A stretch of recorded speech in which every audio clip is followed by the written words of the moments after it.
Perhaps we need some outside universal threat to make us recognize this common bound. I occasionally think how quickly our differences worldwide would vanish if we were facing an alien threat from outside this world.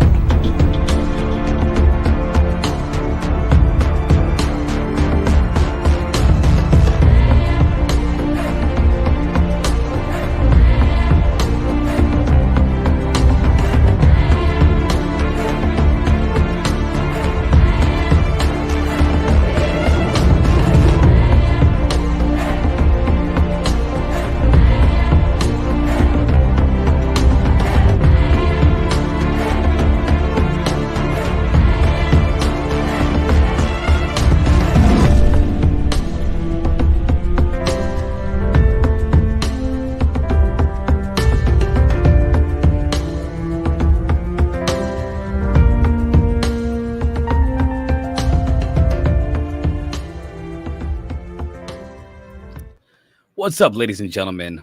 Welcome to Dave Scott's show, not the After Hours show, like I always start off when I cover for Dave Scott. I'm your host tonight, Marquise, aka Dr. Door, and today we have a special guest. We've got a couple people coming with me tonight. Right now, I'm going to bring on our first guest. That would be the one and only. You know who he is, and you love him too, Science Bob. Hey, Marquise. What's up, man? How you doing tonight? I'm doing super. Fantastic. I'm doing awesome myself. I want to thank everybody for joining us. I strongly encourage you to check out Dave Scott, of course, right here, and Jessica Jones, the Cryptid Huntress, right here on Spaced Out Radio on YouTube. And if you can't get enough of SOR, you can always check out our archives because they are free at youtube.com/spacedoutradio. If you would like to support the show, go ahead and show some love by smashing that like button and abducting to subscribe to the YouTube channel. You can also follow us on Twitter at Spaced Out Radio, Instagram at Spaced Out Radio Show, and you can join that Facebook group that's always got good stuff on there. Lots of great conversations and friendly people at Spaced Out Radio on Facebook. Join it. Talk to us, y'all. Our website is spacedoutradio.com, where we have a plethora of features for you, including rocking out to Bumblefoot. And a great way to show support for what we do here at Spaced Out Radio is by getting that merch at spacedoutradio.com and representing the Spaced Out Radio family. Hello, everybody. It's a pleasure to see you. I want to give a shout out to the gold, the silver, and the bronze. I will not leave that because I know that Dave does this every show, and I'm not going to leave Dave hanging here. So I want to give a shout out to the gold with Michael Morris, the silver with Carl Bittner, and the bronze with Pero Solo. And everybody else in the chat, what's up, everybody? I see your names. I love you guys. And it's really good to be here tonight. Tonight, we're going to be talking about something that's been on the airwaves. And let me just start off by giving a pretty much an overview of what we are going to be talking about specifically. And that's David Grush and the recent news where apparently his medical records have been leaked, allegedly. This is what's being claimed by Ross Coulthart, a friend of the UFO community. Ross Coulthart says that Dave Grush's medical records have been released because the person who is in charge of those medical records, releasing them, for example, he did not give those medical records to anyone himself. No one requested a FOIA request for those medical records, which is what would have had to happen for them to be released through proper channels. And the only people who have those records would be, and this is what Ross Coulthart claims, is the Central Intelligence Agency, the CIA. So their belief is that the CIA has essentially leaked, the intelligence community has essentially leaked those medical records in an attempt to try to smear David Grush. So in case you don't know who Grush is, because I know that most of us do, but some people actually don't know who Grush is. I've come across it. It's no joke. They really don't. David Grush is a former U.S. Air Force officer and an intelligence officer. He's held some of the highest classifications that a civilian can hold. He is every compartment. He had like over 200 access to over 200 classified, different programs. I mean, this guy was like the guy to go to when it comes to finding out what's going on in the intelligent classified world. He's the guy. He just testified before Congress and filed a whistleblower complaint to expose what he calls the cover-up of the truth about unidentified aerial phenomena, UFOs, and aliens, or as he calls them, non-human entities. So his credibility has been challenged by some media outlets and some figures in the field as well. They've obtained and published recently, a news outlet has republished his medical records, which show that he has struggled with PTSD, which a lot of soldiers, by the way, veterans, have suffered from. grief. That's correct, I as well. Grief, depression, and substance abuse in the past. He was committed to a mental health facility in 2018 after making a suicidal statement and asking his wife to delete him from existence. He says he was personally affected by his service in Afghanistan and the loss of a close friend who was an intelligence officer. And I just want to say that my heart goes out to Grush, because that is a terrible, terrible thing to happen to a veteran. I got to tell you right now, I want to hold my bias, but right now I will say, for the record, I think it is sick to attack a man because of his, especially a veteran, by the way, for his medical records, for his medical history, especially a veteran that suffers from PTSD and the kinds of mental afflictions that happen as you would, being a veteran of the Afghanistan War and so forth. So on that front, I got to stand with that. I think it's wrong. But we got to ask questions, because it is my responsibility to look at these things from an objective perspective and not just take my subjective opinion and lay them out for everybody to hear. We got to look at this objectively. So Grush believes that his medical records were leaked by someone in the IC. That is the intelligence community. He says he is proud to be transparent on this matter and glad he got the help he needed to continue his intelligence career. And to that I say, Grush, you are respected hero for that. He also says he retained his security clearance despite his mental health issues, which shows that the Defense Department and the intelligence community accepted that there was no problem with his performance or reliability. Now, this is I'm just telling you what's being reported by news outlets. Yes. Don't name it. Well, yeah. So I'm not gonna. I will not give. Don't give their name out, so nobody will go look at it. That is exactly why I haven't said their name. To your point, so no, I will not name them. But the fact that he was accepted in the Defense Department, given those levels of classifications, along with his conditions, makes you wonder, if they didn't have a problem with it then, why is it a problem now? So, Science Bob, let's get your perspective. I think I've said enough at this point. Tell me what you think. Okay, so I'm so angry. I'm having a hard time sitting still in this chair. So I have done some things for the government, which let me have experiences which are traumatic. My operations were classified. I can't tell about them, but they were traumatic. I did it for several months.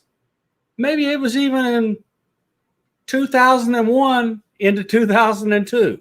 Maybe. It could be.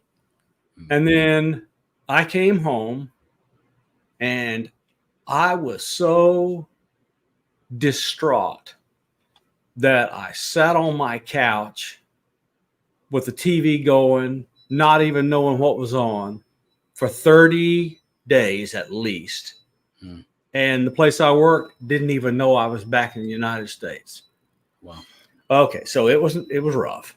I got help. I got really good help. I had needed to have a special kind of help.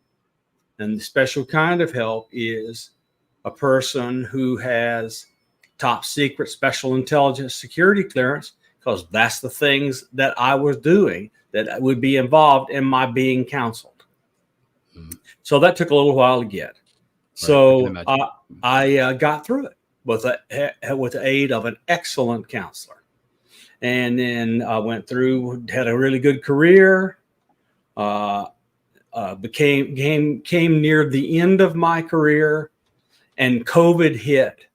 And it was an awful situation where I was the only person sitting alone in a building of 200 people, while my ex-wife was several hundred miles away with her family. And I was all alone. And so then I left there. So I just decided, I was depressed. So I just decided to retire. I retired and I moved to Alabama and bought a home. And the ex-wife and I lived together in that home for 2 years. Almost all but 6 months of it isolated because of COVID. Both of us had comorbidities and we could not take risks until we had been fully vaccinated twice. Okay. So both of us were depressed. And it took me a while. Then at the end of this depression, near toward the end of this depression, I got help. I got on antidepressants, and they were a miracle. It worked. Okay, it took time. It's not instantaneous, but it took time, but it worked. Okay, so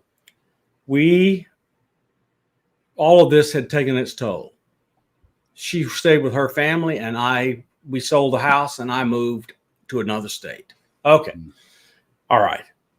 So it's very, very personal to me that someone would take David Grush's personal medical records and try to use them to harm him when he went into harm's way, fulfilling his sense of duty, his honor intact, serving the country voluntarily in a time of war. And he did such a great job that when he got out, he got help. And then the intelligence community says, hey, we're good. We understand what you've been through. Lots of people have been through it.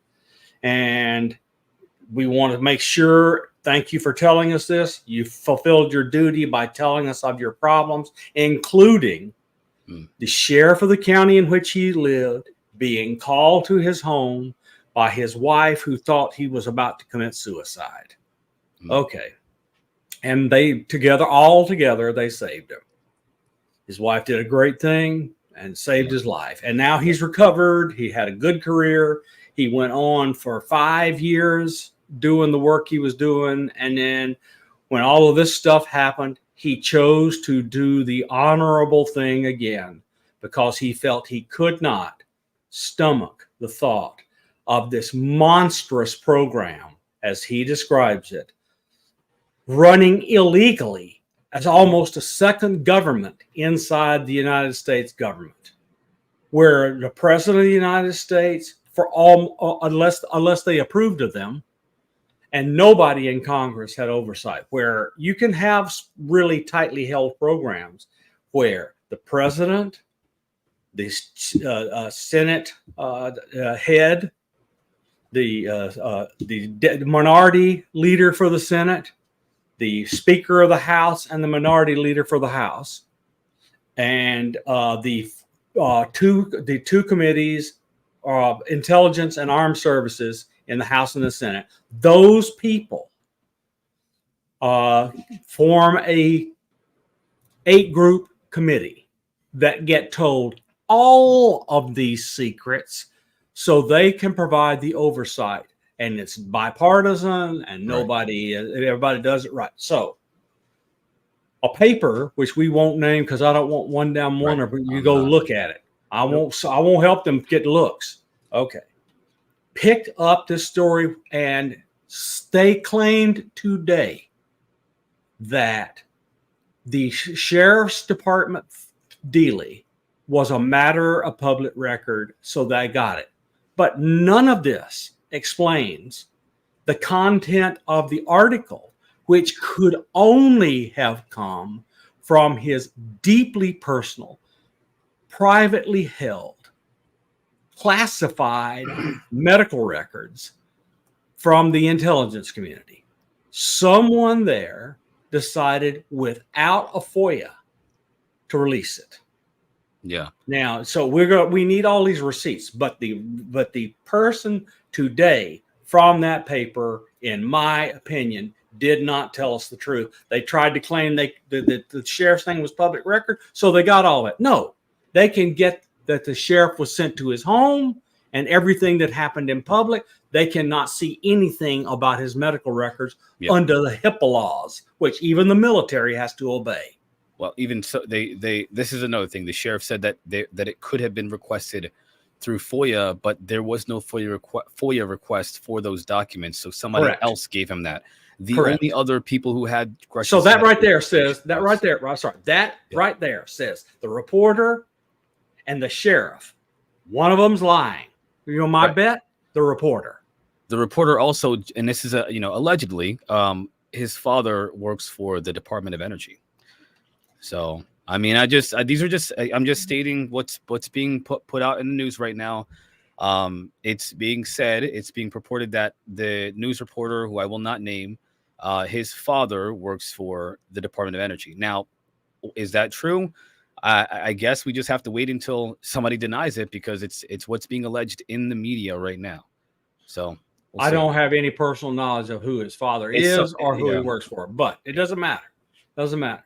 So the things that I am aware of, I'm certain of, this is personal certainty, is that the Department of Energy has been a completely, maybe even senior partner in the legacy program, because lots of the work done on reverse engineering and the handling of bodies and the handling of entities was done at Sandia National Labs and Los Alamos National Labs. Well, that's operated by DOE.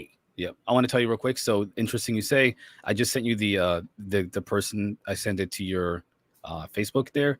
So the journalist this is a Reddit post about this. The journalist who wrote the hit piece against Grush in the paper is the son of a chemist and researcher who works for the Argonne National Laboratory, which is part of the U.S. Department of Energy. His father's interest includes developing theoretical methods for predicting the kinetics and dynamics of gas phase reaction and applying them to interesting problems in combustion, interstellar, and atmospheric chemistry. And then I gave you the .gov link to his profile. So yep, I got it. That's just yep. Okay. Okay. So all right. So just look. People should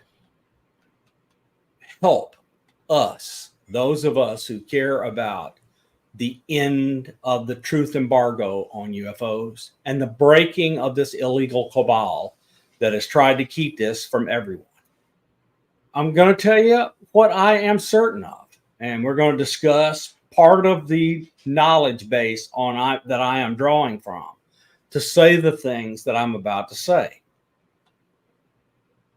When it was discovered that we had these craft and these beings, and they were put inside containment, and we began to do reverse engineering on them, it was very quickly discovered that there was a little crystal square that was made in a crystalline structure that, to this day, people don't really understand how it was manufactured.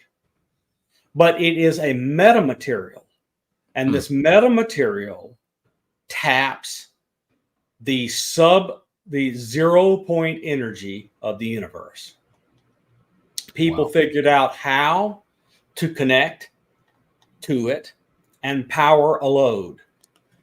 And when they tested it, it didn't matter the size of the load. It would pull the power and supply it to run the load. And they did huge loads, and it didn't even get warm. Okay, what does this mean to you? Let's suppose that we learn a way to manufacture something that's almost as good and works really well. We will end all energy industry as it currently exists on the entire planet. We will stop carbon dioxide emissions. We will not have to have nuclear power plants. And all of a sudden, we are free. We're free of almost all industrialists. Because once you have free energy, lots of other things come. And the impact is these people who control us through economic servitude will lose control. And billions of dollars, and industries will collapse, and jobs will cease to exist. And so they want to stop that. That's number one. Number two, from the same source, I learned that security agents were sheep dipped. Now, what does this mean? They were military wearing uniform, but they wanted them released from the constraints of the military. So they got them out of the military, put them in civilian clothes, brought them right back in, same pay grade, into the same job, but now they were in civilian clothes. Wow. And they could do all sorts of crap. And they did. And they are the men in black. And they brutalized people who were trying to leak. People outside here that don't keep up with this stuff constantly say to those of us who have kept up, well, you, me, and many members of our audience, right, the government can't keep a secret. Why are you claiming they keep a secret? Yeah, they never kept a secret. It has leaked like a sieve since almost the first month, because everybody and their brother wanted to tell everybody they'd seen an alien. Yeah. It's been leaking from the beginning. But what they did was build a brutal, horrid disinformation campaign that made everybody who ever said anything out loud look like they were crazy. And it worked. The UFOs have been a topic of stigma since the 1950s. So you think that that's what's happening now? You think that right now, and again, I'm just asking the question here. You think that right now what's happening with this situation, with his medical records being made public, with exposing his mental health issues from the past after his time serving for this country, you think that is an attempt to try to smear him? Is that your position? Exactly? So to have him lose credibility because they see a groundswell of support from inside our country and from all over the world for the end of this secrecy, and somebody big, and I'm going to guess it's about as big as it gets, then they get elected once every 4 years, has directed the government, National Security Council, etc., and they only work for one person, to have a bill written with expert help. That bill came from Chuck Schumer and others, and it was a bipartisan authorship. But Chuck Schumer is the major sponsor. He is the top senior senator. He leads the Senate as the majority party leader. And he's written this bill, which has now passed the Senate. And this bill says, we don't care who has these craft. We don't care who has these bodies. We don't care what part of government is interacting with whoever has it. We are asserting the right of eminent domain given to us by the Constitution. We are taking ownership because of the danger and other things, and we believe that we can prove that mostly taxpayer dollars spent it, and so it should be under control of the publicly elected representatives and President of the United States of that are in place legally, and we will exert legal controls. That's number one. And number two, everything you have on this, we're going to have a committee. But right now, today, the minute that law passes, not a single one of those documents, not one dealing with this, is classified. The bill declassifies them. Now, it sequesters them. It suppresses them from being released, not because they're classified, but because they're going to put them in a room, and one by one, they're going to go through those documents. And if somebody in the government or some corporation or any stakeholder at all wants to keep them classified, they have to come to that group and argue it. So it's unclassified until they convince this group it should be classified. Okay, and so it's going to blow the doors open from Roswell on. This is but look, it needs to pass the House, and there is an incredibly important member of the House who is in the way. This is Representative Turner from Ohio, and guess what part of Ohio he's from? Where Wright-Patterson Air Force and Battelle are. And he is owned. Go look at his contributions. Yeah. He's owned by Lockheed Martin, et cetera, et cetera. He's bought and paid for. And he does not, they're telling him they don't want this stuff to come out. So he killed the really stringent parts. That's him. He killed the really tough parts of the NDAA in 2022. He's going to be in the way and try to kill this. This guy is owned by the Air Force and people who don't want the secret out. And we've got to talk this guy into giving up. Yeah. So let me just ask another question, because there's a lot of so this has got people divided in the UFO community. This is I'm trying to gain clarity here. So on the one side, there have been more people moving over to Grush's side. If you look at UFO Twitter, you see people that were completely against David Grush who are now moving over to the side of believing him because of this leak, or whatever you would like to call it. People would like to call it, they want to call it a leak for some reason. They don't want to call it that. So I can understand that, and I respect that. Whatever you call it, because of this information that's been revealed to the public, there's a lot of people coming over to Grush's side. But then there's people that have a more hard stance. They're sticking to their guns. They're saying that this is what the other perspective is, that Grush is autistic, and that autistic people will believe anything that they're told, and that That's not true. This is, so I'm not saying I agree with this. I think you know what my position is, but I got to ask the question. I would be disingenuous to not at least tackle this question. What do you say to people that say, oh, that he's autistic, oh, he believe anything, he's mentally unstable, we shouldn't trust him anymore, and things like that? What do you say to people like that? That Ross Coulthard is using him? People have said this is on UFO Twitter, there are people that say he's being used by Ross Coulthard, he's been used by all these people to push a narrative that they want, the threat narrative and so forth. Okay. This is so much crap.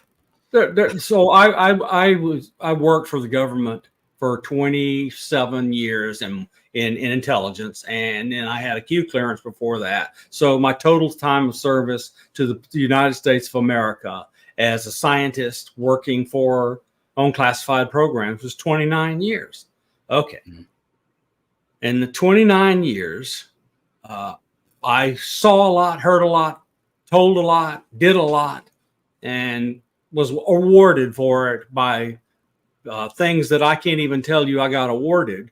But one of the things I did get awarded was DCI Tenant gave me the Intelligence Community SEAL Medallion, which is the highest possible award government can give someone like me. It's the top. It's right up. It's it. Yeah. Okay. And that's not because I'm a dummy, or it's not because I'm incapable. It's because I did hard work in hard places and took risks doing it on behalf of the people of the United States of America. Okay. And it aggravates me to no end that people won't slow down, hold a breath, think clearly, exercise critical thinking. Whenever anyone says something, don't take it on face value. Don't act ugly about it, but don't take it on face value. Exercise critical thinking.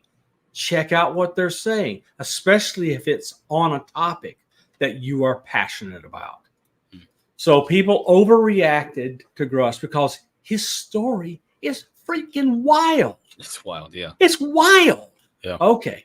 But there's not one thing in the story Grush told Congress and others that the UFO serious research community did not know for decades. They knew everything Grush has told them for decades because the government leaked like a sieve. And people would whisper to them, tell them in camera, tell them they couldn't say who told them, but here's what I know, because people were uncomfortable with how this is being done for decades. Yeah. Okay. We all knew it. We knew it all. We knew about aliens. We knew about craft. We knew that there was a secret government. We knew it all. And so what's happening now is, for the first time, a high-ranking officer, he was a major when he left the Air Force, turned over into a colonel-level person working for the intelligence community at the National Geospatial Intelligence Agency, and they assigned him as their representative to the UAP task force.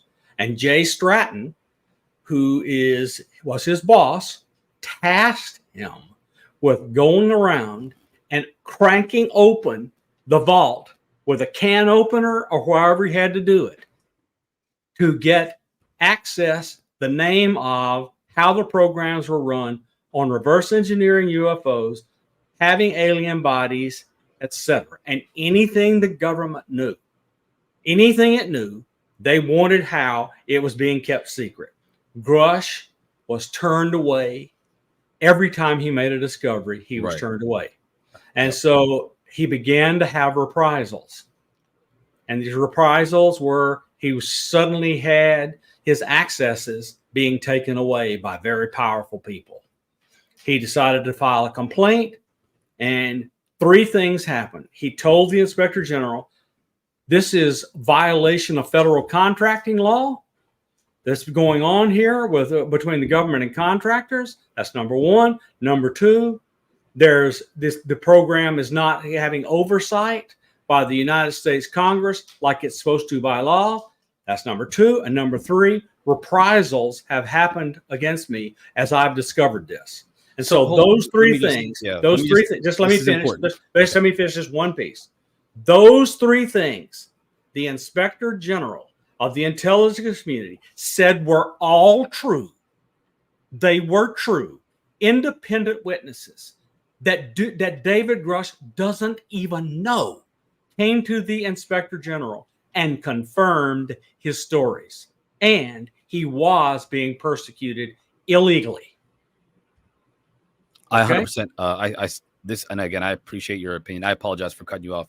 There was something really important about what you said, and I wanted to question there, because again, I think it's important to engage the other side of this opinion, and address these kinds of conversations that people are having about Grush, right? So, for example, they say, okay, so there were people that are now willing to admit that, okay, Grush, maybe he was receiving some pushback from people. Maybe he was getting pushback from these classified programs that he wasn't allowed access to. But for some reason they say, and I'm trying to make sense of this myself, so I'm asking for some clarity as well. For some reason they say, oh, but that's irrelevant because those programs, just because he couldn't get access to them, that doesn't mean they necessarily were about aliens. They could have been about something more, terrestrial. Backstroke. He was tasked by his boss, who had the right to give him need to know what those programs were and how they worked. It didn't matter what they did. Good point. Okay, so if they had a UAP content, they were to can open it, because that's what the law, which stood up UAPTF, enabled. They were following the law. And what people were trying to do was take old national non-disclosure agreements and apply them. But what happened was, every time he would go talk to people that he knew were working there in these programs, they would tell him stuff, and he kept a classified file and took all of it to the Inspector General. That's one thing. Number 2, he said that he had been physically attacked. He said that in Congress. He did. Said he had been physically attacked. He and his wife together witnessed some ugly stuff. He said that in Congress. And what were the circumstances of him saying that in Congress? He was under oath. Yeah, big deal. Okay, so there's another argument, right? They say, under oath, that doesn't necessarily give more credibility to his claims, because maybe Of course it does. It keeps because there's 40 other witnesses who have come forward that say everything he says is true. So the fact that he's saying these things under oath means he believes them, and he has witnesses going to the Inspector General that backs all of that up. People need to look at the totality of evidence to understand it's the bad guys are guilty beyond a reasonable doubt. Okay. Yeah, I feel like it's rhetorical, but that doesn't mean that, again, we're like in this, right? So I think it's fair to ask these questions because not everybody is in it like we are. And so for us, the totality is clear, right? We look at all the data, but there's a lot of people, seriously, that they just don't have that the time or the energy or Look, whatever. you live inside that system for 3 decades. You get an idea how it works, and Yeah. it just kind of becomes part of your skin. Yeah, I got another question for you. So, John Greenwald posted on Twitter, and I call this a distinction without a difference, or vice versa. He post. Let me tell you why he posted this first. The reason why. So UAP Files Jimmy posted that so Ken is saying Intel came to him suggesting he look in previous arrest. A semantic. That's a leak, right? People are trying to draw the difference or the distinction between leak versus a tip. And so John Greenwald posts in response to these kinds of arguments, a tip is a hint or lead about a story, often unverified. A leak is specific, often confidential or classified. Information purposefully released without authorization. No. Not one person, not one who went to the inspector general is unauthorized by the power granted the inspector general. That crap is over and done with.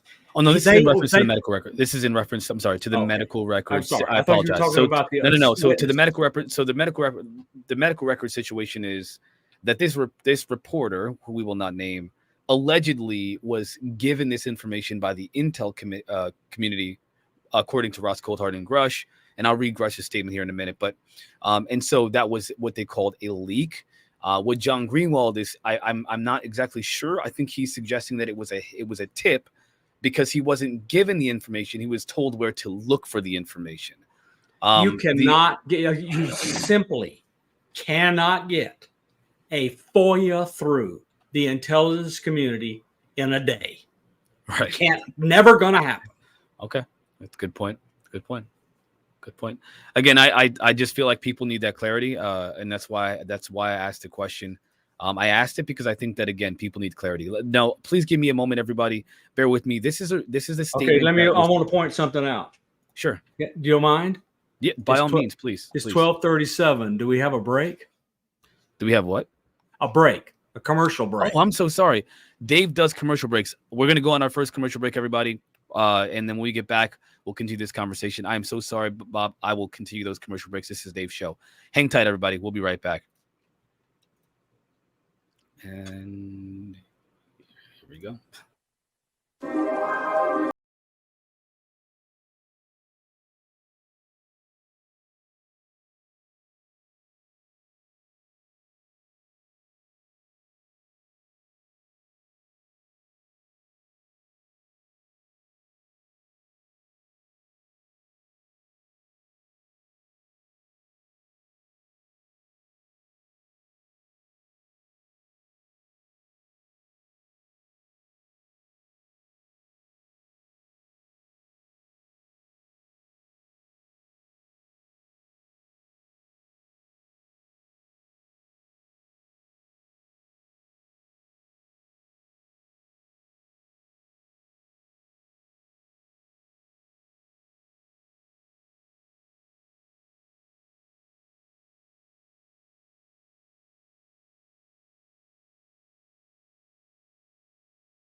I usually do this hour number 2. I'm so sorry about the break thing, guys. I'm used to 1 hour every hour we do breaks on my show, so I apologize. This is not my show. This is Dave's show. Welcome back to this second part of this. I want to welcome back everybody listening on the digital side.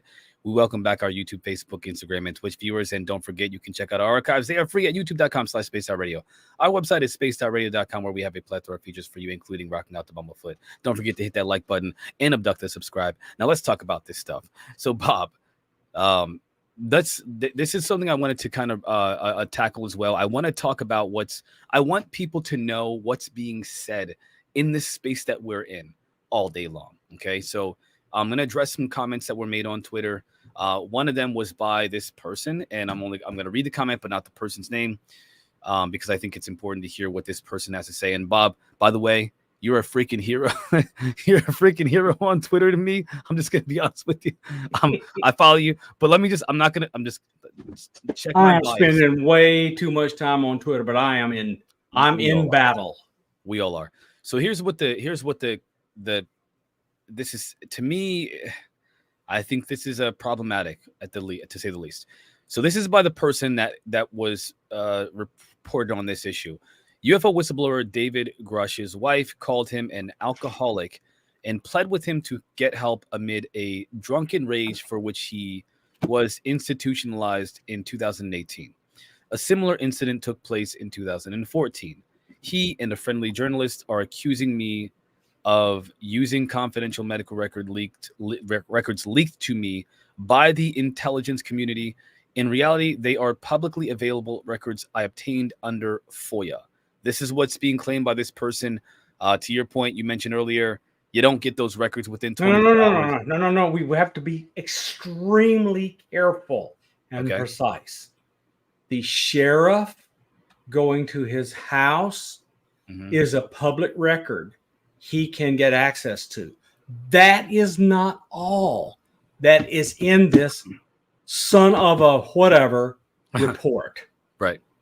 What's in the report that is a problem is David Grush's diagnosis treatment record for his PTSD and his alcohol abuse. Right. That is private. It came from a place that is not allowed to give it.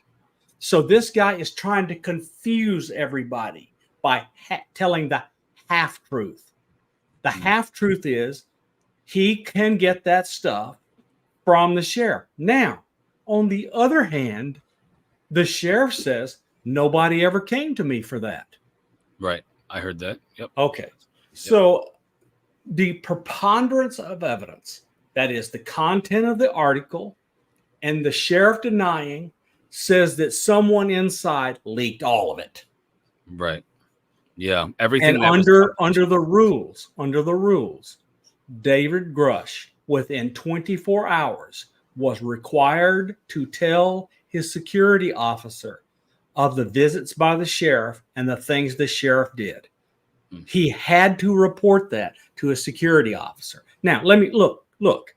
If he had not reported it to his security officer, I guarantee you this, in 2018.5, he would have no longer had a security clearance. What do we know? He had a security clearance up until a few weeks ago.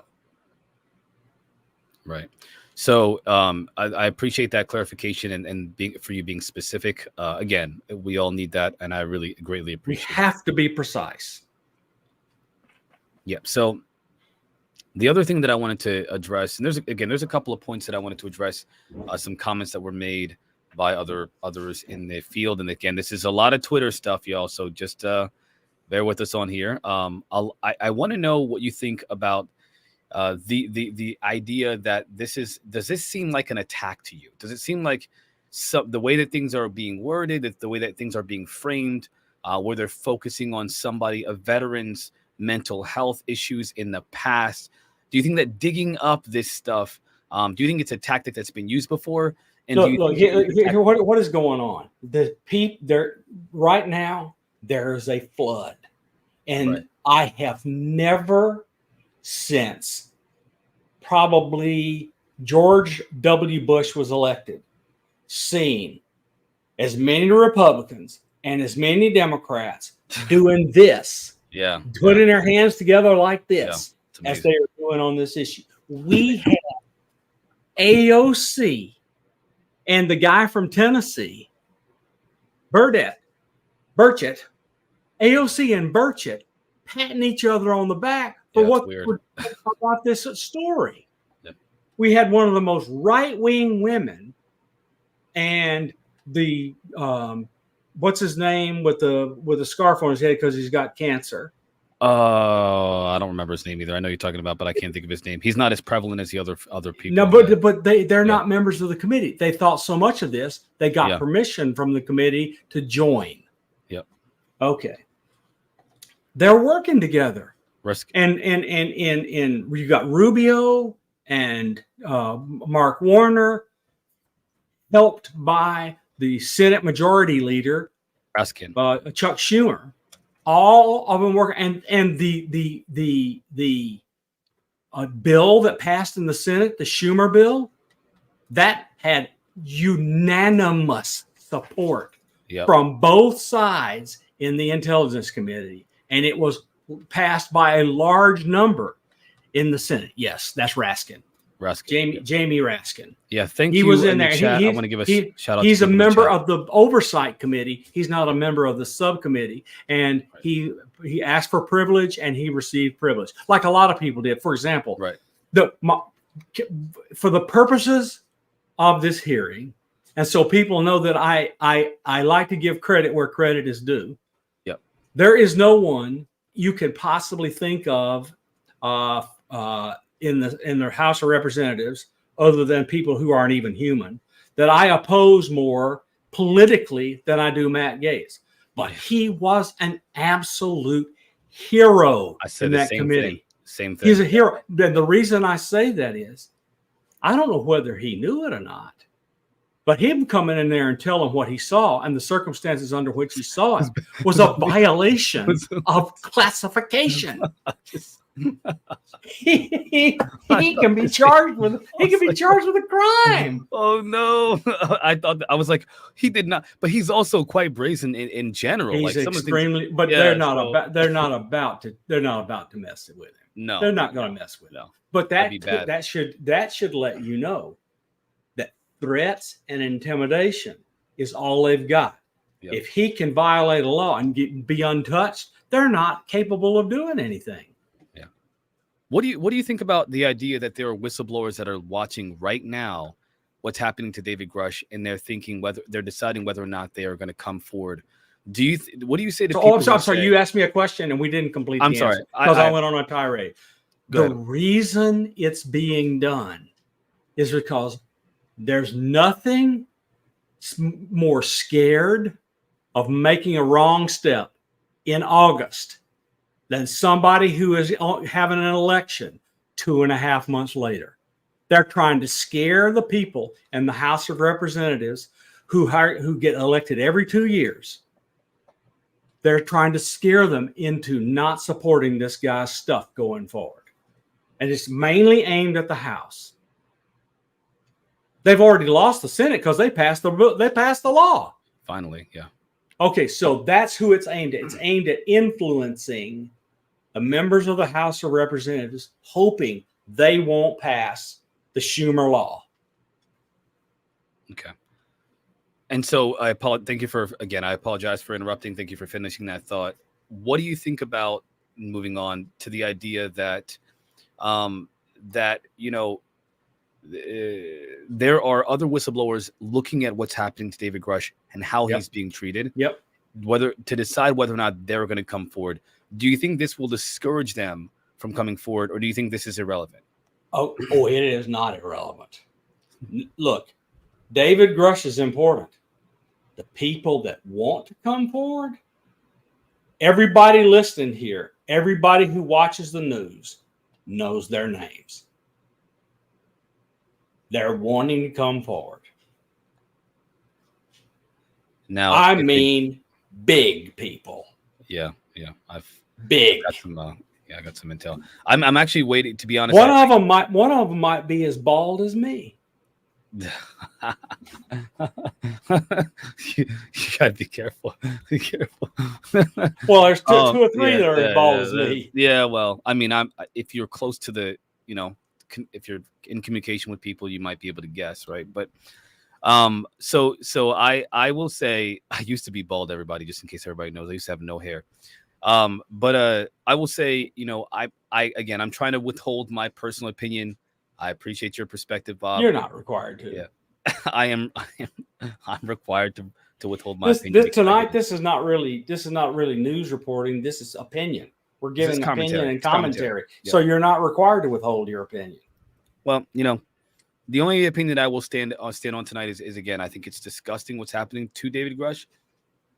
That's the only thing I care about is we are united in telling that this is crap.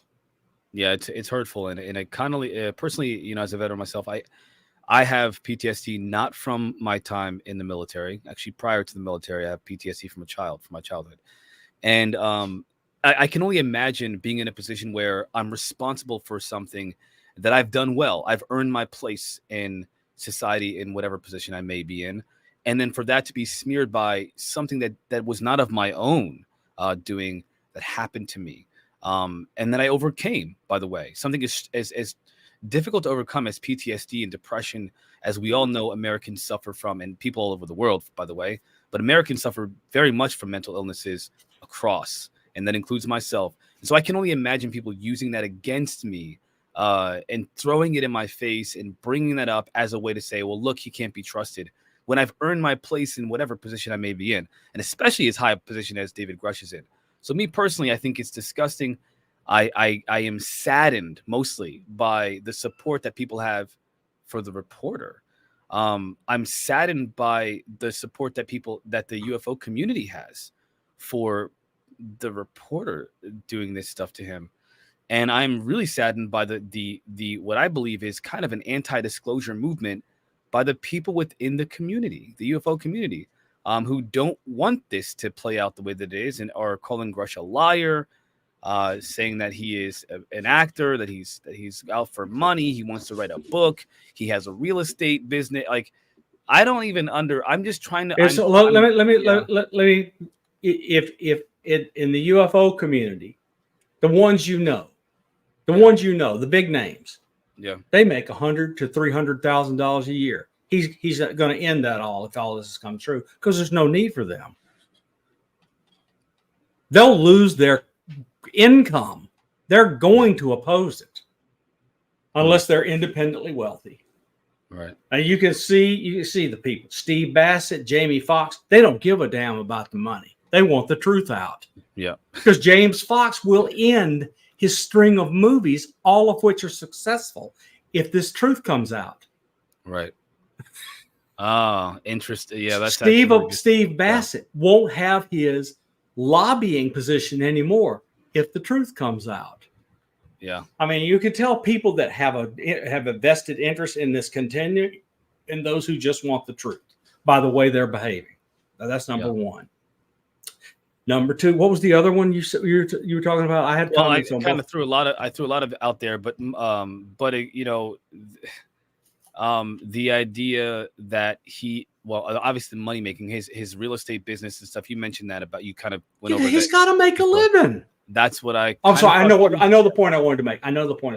Okay, I come to you, Marquise, and I come to you, and I'm mad, and I say, "Whew, I'd really love to kill somebody." I'm like, man, I'm so mad. No, I'm just so mad. I want to kill somebody. That stupid, ignorant, goofy sentence is protected First Amendment speech. Now let's cross the line. Marquise, since I want to, will you help me? Now it's a conspiracy, and it is already a crime. Yeah. Okay. Yeah. Okay. That's what's going on with free speech claims on all sorts of things. When it crosses the line, you are not allowed free speech to commit a crime.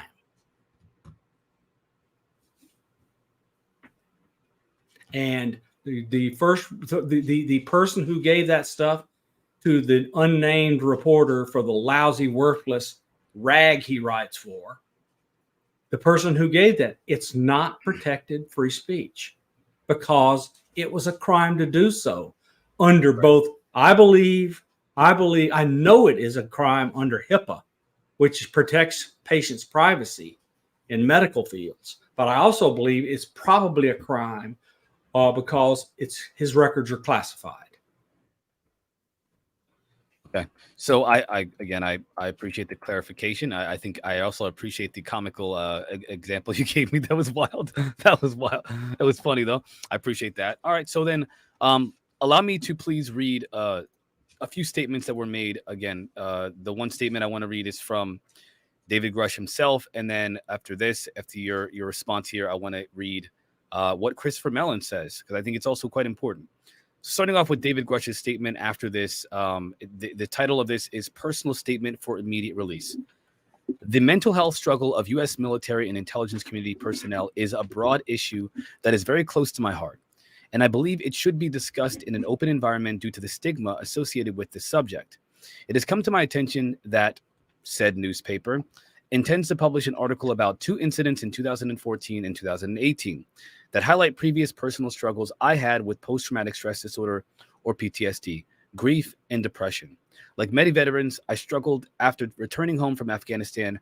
Furthermore, I was personally affected again years later when a close friend of mine, an intelligence officer who was serving in Air Force Special Operations Command, that is the AFSOC at the time, took his own life shortly after we last spoke. I am proud to be transparent on this matter and am glad I got the help I needed to continue my intelligence career and maintain my TSSCI clearance with multiple agencies. As I stated under oath in my congressional testimony, over 40 credentialed intelligence and military personnel provided myself and my colleagues the information I transmitted to the Intelligence Community Inspector General, that is the ICIG, and I took the leadership role to represent the concerns of these distinguished and patriotic individuals. These are not solely my allegations, but rather of multiple individuals that put their careers and reputations on the line to report their concerns of activities outside of congressional oversight. Now, you did address this earlier, but this is a fantastic response, I think, by David Grush. Just to be clear, there was an unreleased aspect of the interview with Ross Coulthart that was released today by News Nation. Before the unnamed idiot went to press. Right. They scooped it. Yeah, he already brought this up, and it was unreleased from the News Nation interview with David Grush and Ross Coulthart, where he admitted and said that is a thing that he talked about. They played the clip on News Nation. I watched it in its first play before the article came out. Yep. Yeah, so everybody, please, if you can, go to youtube.com, look at News Nation's reporting on that, and listen to David Grush's personal, him saying this on camera. If you remember, let's say again, this was recorded at the same time Ross did the interview. They just chose not to play it at night, or the first time it was played. They cut it out, but it was already recorded. And so this is before all this brouhaha started, and it was a response. You can hear it in the clip to Ross saying, "Is there any dirt anybody could try to use against?" Because Coulthart knew this crap was coming. Yep, he knows the history. Yep. So, and let me tell you, Grush is your kind, my kind, and should be everyone's kind of hero. So he knew stuff had to be done, and he went out front to lead the way for others to come forward. So you're saying that the tactics that have been used in history to discredit someone are being used today? I mean, this is news to me, right? This has been a constant. This is part and parcel. All right. James, go read the history of Dr. James F. McDonald, a brilliant person. Right after when the Condon Committee was coming together, Donald Menzel and others, they persecuted McDonald, persecuted him, and he committed suicide. Right. If he wasn't murdered. So I gotta ask another question. Why do you think? Because I can't figure it out myself, and I've really been trying to understand. I haven't been able to get a clear answer on this. Why do you think there's so much animus towards so much negative, so much animosity towards Grush from the community and from others who are skeptical? That's an excellent question, and I'm going to ask you to reserve me giving you an answer until we get to the part of this program. We're going to cover what Rick Doty has said, Okay, that's okay. because he provides all the answers to your question. I mean, okay. Let me read. I got a couple more statements I want to read first, and then we'll get to that. That right there. So give me 1 second. Well, let's do it after the break. You have a break. Yep. I'm going to go to Right. break, everybody. This is a second break. Again, this is Dave's show. I'm trying to respect that. Thank you, Science Bob, for the assist here. Ladies and gentlemen, we will be right back after the second break.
I took the break like I was supposed to. Thank you for the kudos there. Welcome back, everybody listening in on the digital side. Welcome back, our YouTube, Facebook, Instagram, and Twitch viewers.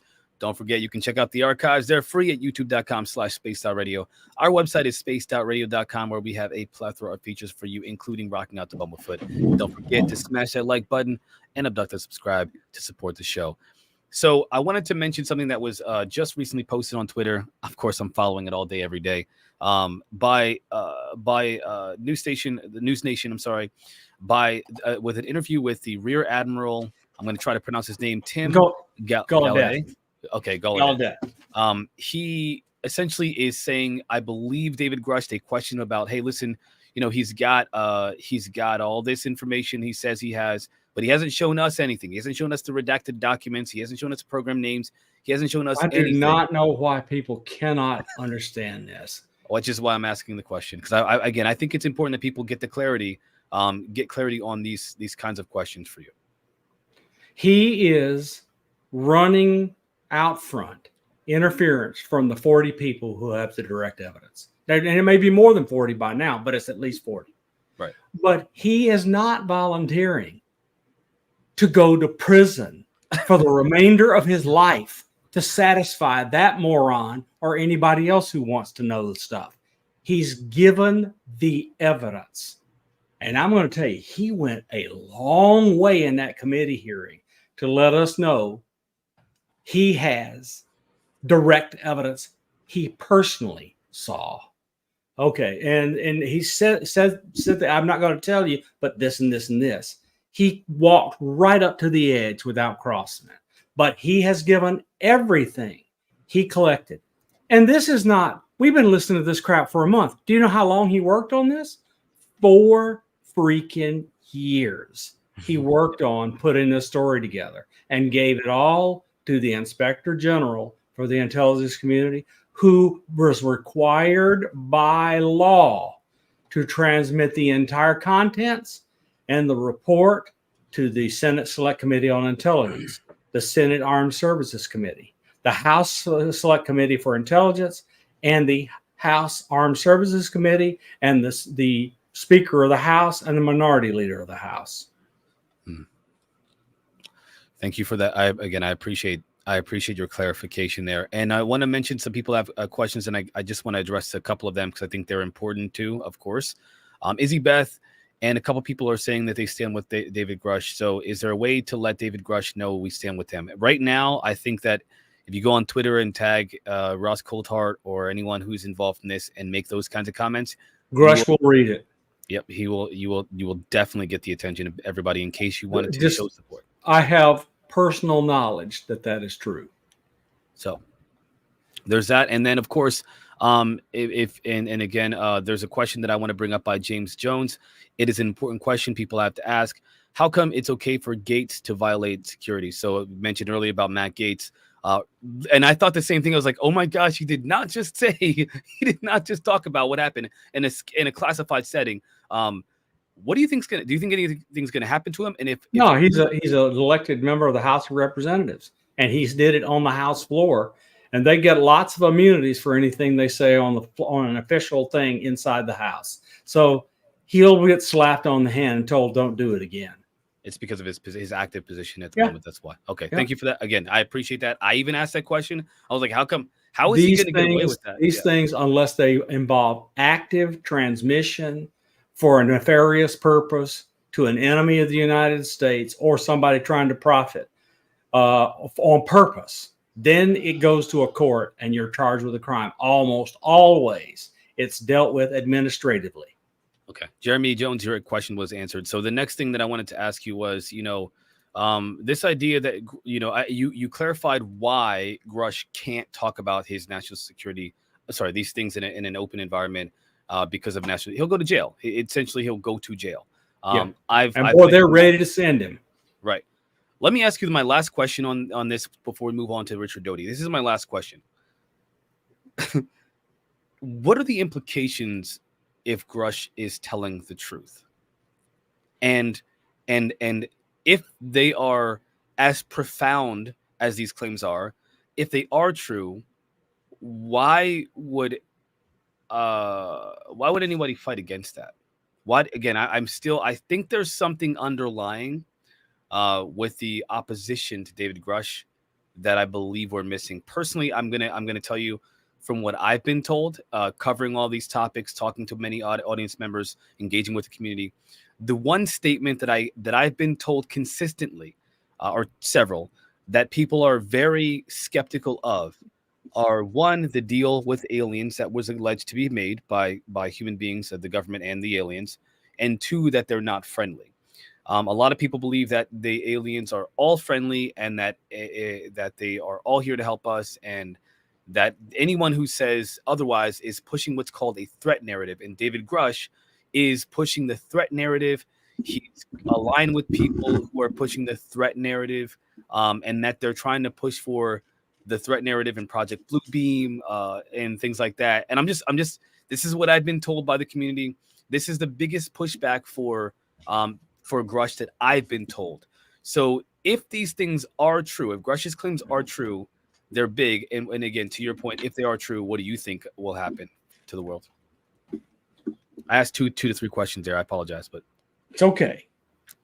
I personally believe that the people who are somewhat cognizant and pay attention to headlines and watch the news and all this other stuff, they're the kind of people that are going to take this in, ponder it, see how it affects their lives, and then move on. But what are the kinds of things that could come out that would drive others absolutely crazy? Right. Okay. It comes out that even the first ones that came, who told us a lot, which I'm going to get to. That's what I'm going to get to.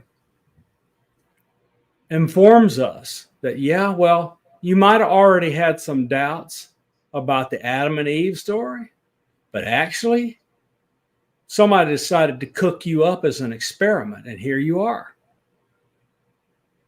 What did that have to do with God? And that is going to be highly disruptive to lots of religions all over the world. And it's part and parcel of the only reason I can think of that the Vatican would keep it a secret. And they know. Mm-hmm. Okay. That's number one. Number two, the constant refrain that I hear from people who are in or right on the edge of the legacy program, who are talking about stuff about the legacy program outside, that they're going to be here in 2027. Yeah, I'd be careful. Yeah. You're comfortable. They're going to they're going to come and they're going to land on the White House lawn. That's what, yeah. So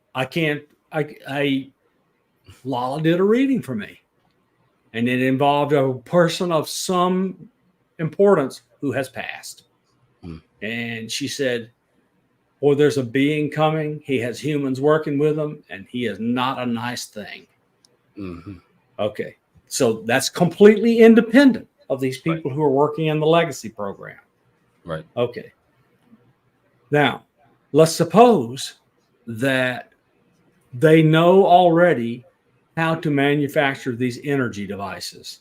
It will end the energy economy in the world. You can take a little square, put it in your home, get one for your car, and never pay another gas station or another electric company for anything you ever need. They're done. They're out of business overnight. That is going to be a major disruption, and they don't want to be responsible for that major disruption because it's disruptive technology, to say the least.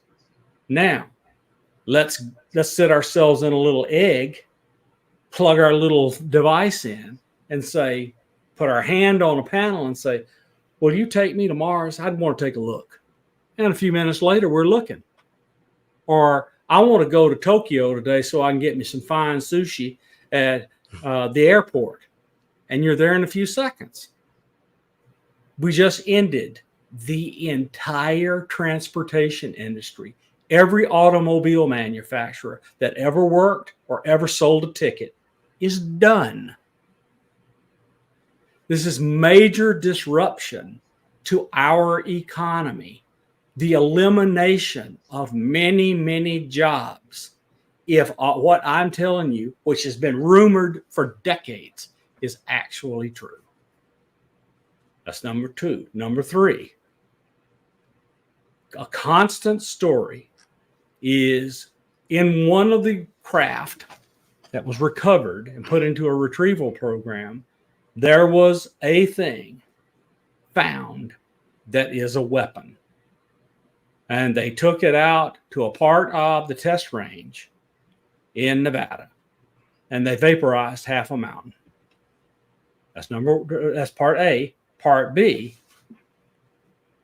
there's stories all over the place that a new system that has been in the works for just under a decade by the National Reconnaissance Office, which takes all the spy satellite stuff and anything else they can get, and they pile all this info into it, and it does predictions, and it's artificial intelligence.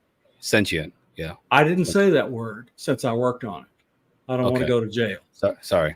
I worked on it, so I don't want to say that word, so I don't want to go to jail. I so if no, you could say it. I'm not saying it. But so it's like it might be that's what sentient is supposed to do, but I don't know if these reports are right. But anyway, to artificial intelligence, machine learning trained, takes in all this data, and then it makes predictions. And according to the stories, it's found these patterns on its own with no help from humans except throw the data in. Hey, y'all need to be at this latitude and longitude tomorrow at 3:31 a.m. because a spacecraft's going to land and it's going to go to the bottom. I wonder if anybody realizes how big of a deal what so the story that's kind of going around that I keep hearing in this ear and then hearing in this ear is we've sent airplanes and a sub out to where, so whatever it's called, said there was a massive large craft. Hamburger shaped craft? Which might be a hamburger. Maybe. Might be a patty and lettuce. And I'm just throwing it out there. Yeah. Just what there might be in Burger King. And that it's manufacturing Tic Tacs, which are going everywhere. My God. I cannot. Okay. So they came and the sub held back. The aircraft went in and the hamburger vaporized them. Should I be afraid? There's not even an atom left. Should I be afraid for my life right now? There's not even an atom left. That is the story. I have no idea whether or not it's true. Right. But if that's true, if these stories are true, that a government system found it, we went and investigated, and we found out they're hostile, and they have a weapon that we have no defense against. Because as soon as they point it at you, you are atomized. Mm-hmm.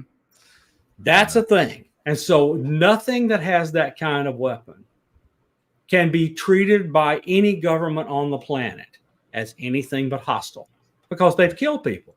Right. All right. So, and now we're hearing that they're coming in 2027. Lots of people are hopeful. Lots of people are afraid. But if all that came out all at once, we destroy the world's religions. We destroy the world's economy. An invasion force is going to be here in 4 years or less. What do you think the result would be? The world, society would collapse. Yeah. So let's entertain this real quick. I think that people would go back to Sunday night football and, church on Sundays and, get together. Maybe most will, but a lot won't. 1% of humanity is enough to disrupt the entirety of society if they go crazy. True. Because 1% of 7 billion, that's a lot of people. Yeah. I gotta talk to you after the show I'll contact you and talk to you afterwards to talk about the some things here. Yeah. But anyway, I think that what you said was very important. People probably should pay attention and wait to see what you hear. Chris Bledsoe told me the first time I got to know him that around the same time as everybody else is talking about, a country that we know fires a tactical nuclear weapon at another country we know, and they intervene. Now that I would like, that's something that I would like to, if There's that's no true, government. There's no yeah, government on Earth that's not going to react to that violently, right, of course, yeah. because that's an attack. That is and it's not just an attack on just a nation that's No, it's first of all, everyone who has weapons. yeah, it's an attack against humanity. It's an assault against humanity in general to do something like that. Well, if they do the weapon, but didn't do anything to the people, and say we have ended nuclear warfare across all space and time. So I think a lot of people like me think that when we set off the Trinity test and the other ones that followed, it upset other things in parallel dimensions. Let's say that's what I was saying. And maybe it harmed them, and they're pissed. In the agreement, right? There was an agreement that's what the purpose of the nuclear agreement was, so that they could stop doing that. And David Grush mentioned during the congressional hearing that, and I can't, again, please correct me if I'm wrong, but he said that a part of that agreement there's communication between nations in reference to this phenomena all over the world, and that if Congress people were to push for access to the nuclear agreement or whatever, they would be able to get access to those communications. They speak specifically about UAP in regions all over the world. I don't know enough about that to talk about it. I just remember what was said in the hearing, and that's all I can say. But everything that I've heard tells me that DOE and the national labs and the Defense Intelligence Agency and the National Security Agency are involved in assessing all of this stuff on behalf of planning for the Department of Defense and doing the communications you just talked about. And then it's on the part of the executive to the extent they're involved to decide on policy. Right. But if the executive is not fully informed, they can't make informed decisions. The Atomic Energy Act is set up the Q system clearance system, and it's completely separate from Title 10 and 50. Right. Yeah. So I appreciate the clarification for those kind of things. And that's great. So let's move on to the Richard Doty situation. Tell me, you were mentioning about Richard Doty, and I would love some clarification on that one. If you could elaborate before. So Richard's kind of been ignored for quite a while by people who are in the research part of ufology because of the things he talks about. People just don't believe him. But Grush has come out, and he's talking about craft and bodies and so forth. Right. And Doty says matter of factly that he was employed by the Air Force and the Air Force Office of Scientific Intelligence, and he was read into and tasked to do work out at S4 at Groom Lake, which Bob Lazar called S2, but is S4. And it's a deep underground base. There's doors in the mountain, and they go straight down. And it's buried under Papoose Lake. And inside there's craft and beings and whatever. And Doty goes jot and tittle over the entities, the things we've learned, and his first involvement after having been told that these things were out there. He was read into a single program dealing with one entity that he claims was alive out at Papoose Lake that had escaped. And his task was to recover it. Yeah. He successfully did that in about 3 weeks. You know what my biggest problem, and I have other more real problems, but it's the ice cream thing that really got me. I really don't like, I'm so frustrated by that idea that like aliens, this ABE likes like strawberry ice cream, I believe he said. Yep. And I'm like, what the f- are you talking about? I will say I have not given Richard Doty a fair shake, to be totally honest, and I think that bias needs to be checked. So if the community expresses and evinces hope and belief on David Grush, suddenly everything that Lazar Right. and Doty have said now just become much more likely, given you believe that. That's actually something I said too. Bob Lazar came out with a comment where he said, "I told you, I told you so," or something like that, and he did tell us so, didn't he? But we're gonna go on our last break before before you depart with us tonight. So, I will respect those breaks, everybody. This is Dave Scott Show. Like More I said, Doty when we come back. more Doty when we come back. Thank you very much, Science Bob. All right, guys, hang tight.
go on the road.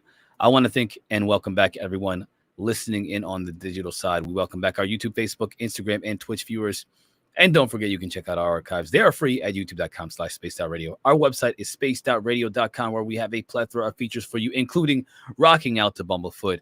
And if you haven't already, I know all 200 and plus and all of y'all haven't. If you haven't, smash that like button. Come on now. Abduct and subscribe if you haven't already to the Spaced Out Radio YouTube channel. Bob, let's talk about Doty. Tell me more about this Doty situation. Okay. So let us suppose that I would call the principal story of Doty is correct. So let's go over it and understand its implications. Grush says, and we're giving him now our belief. Grush says we have crash craft and we have entities.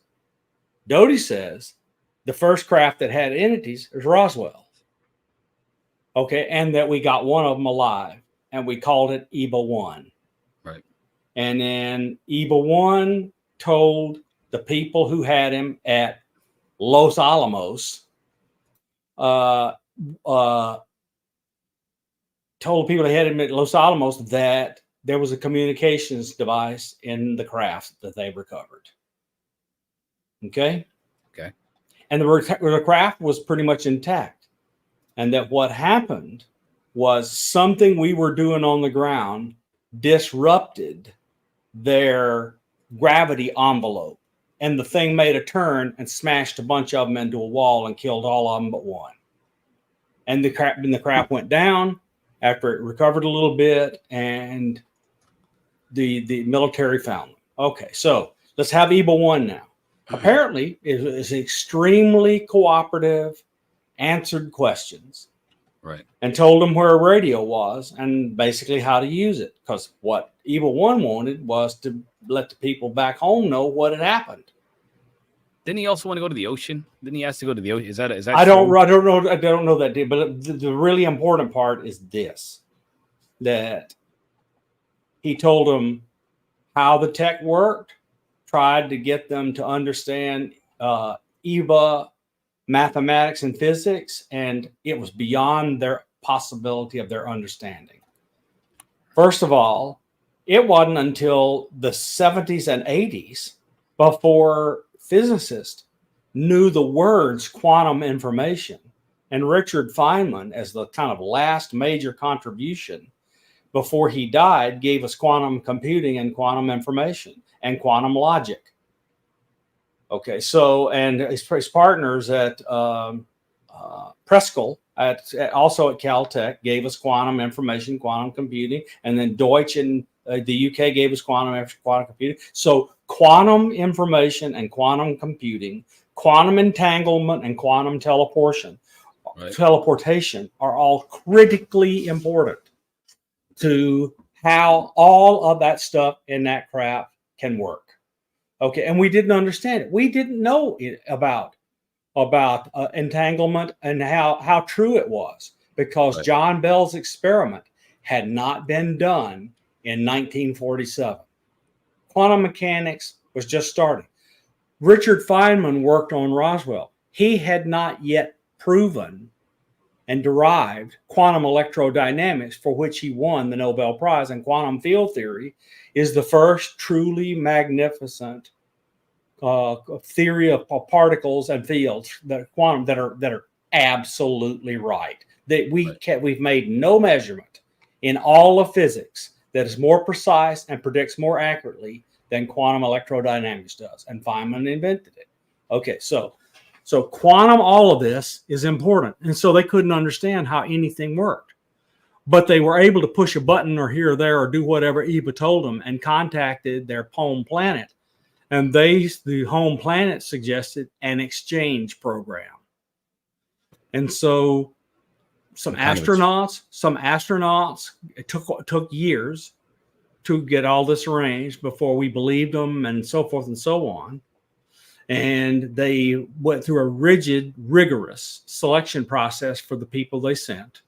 And they were orphans who had no family. So nobody back here was looking for them. Okay, so they packed them on to EBA craft, and they left EBA 2 here and took EBA 1 home. Wow. Okay. So EBA 1 got to go home with the people who we went back to their planet, which they call Serpo, which they claim was in Zeta Reticuli. And Serpo is the planet they live on, Zeta Reticuli rhombiosis, or whatever it is. Anyway, so that's according to Dodi, the story of the craft and the aliens that came to Roswell. Okay, so let's just suppose all that's true. We've had 47 to 2023 to understand their physics. Given that we have examples of it, I don't believe we're that dumb. I believe that enough smart people, given the size of the involvement that we are being told now, people from all walks of science and engineering are read into the program. And it's probably enough to get a lot done. Now, the classification and the security around all of this is horrible. So let's suppose this lab is working on something that this lab over here needs to know in order to do their work.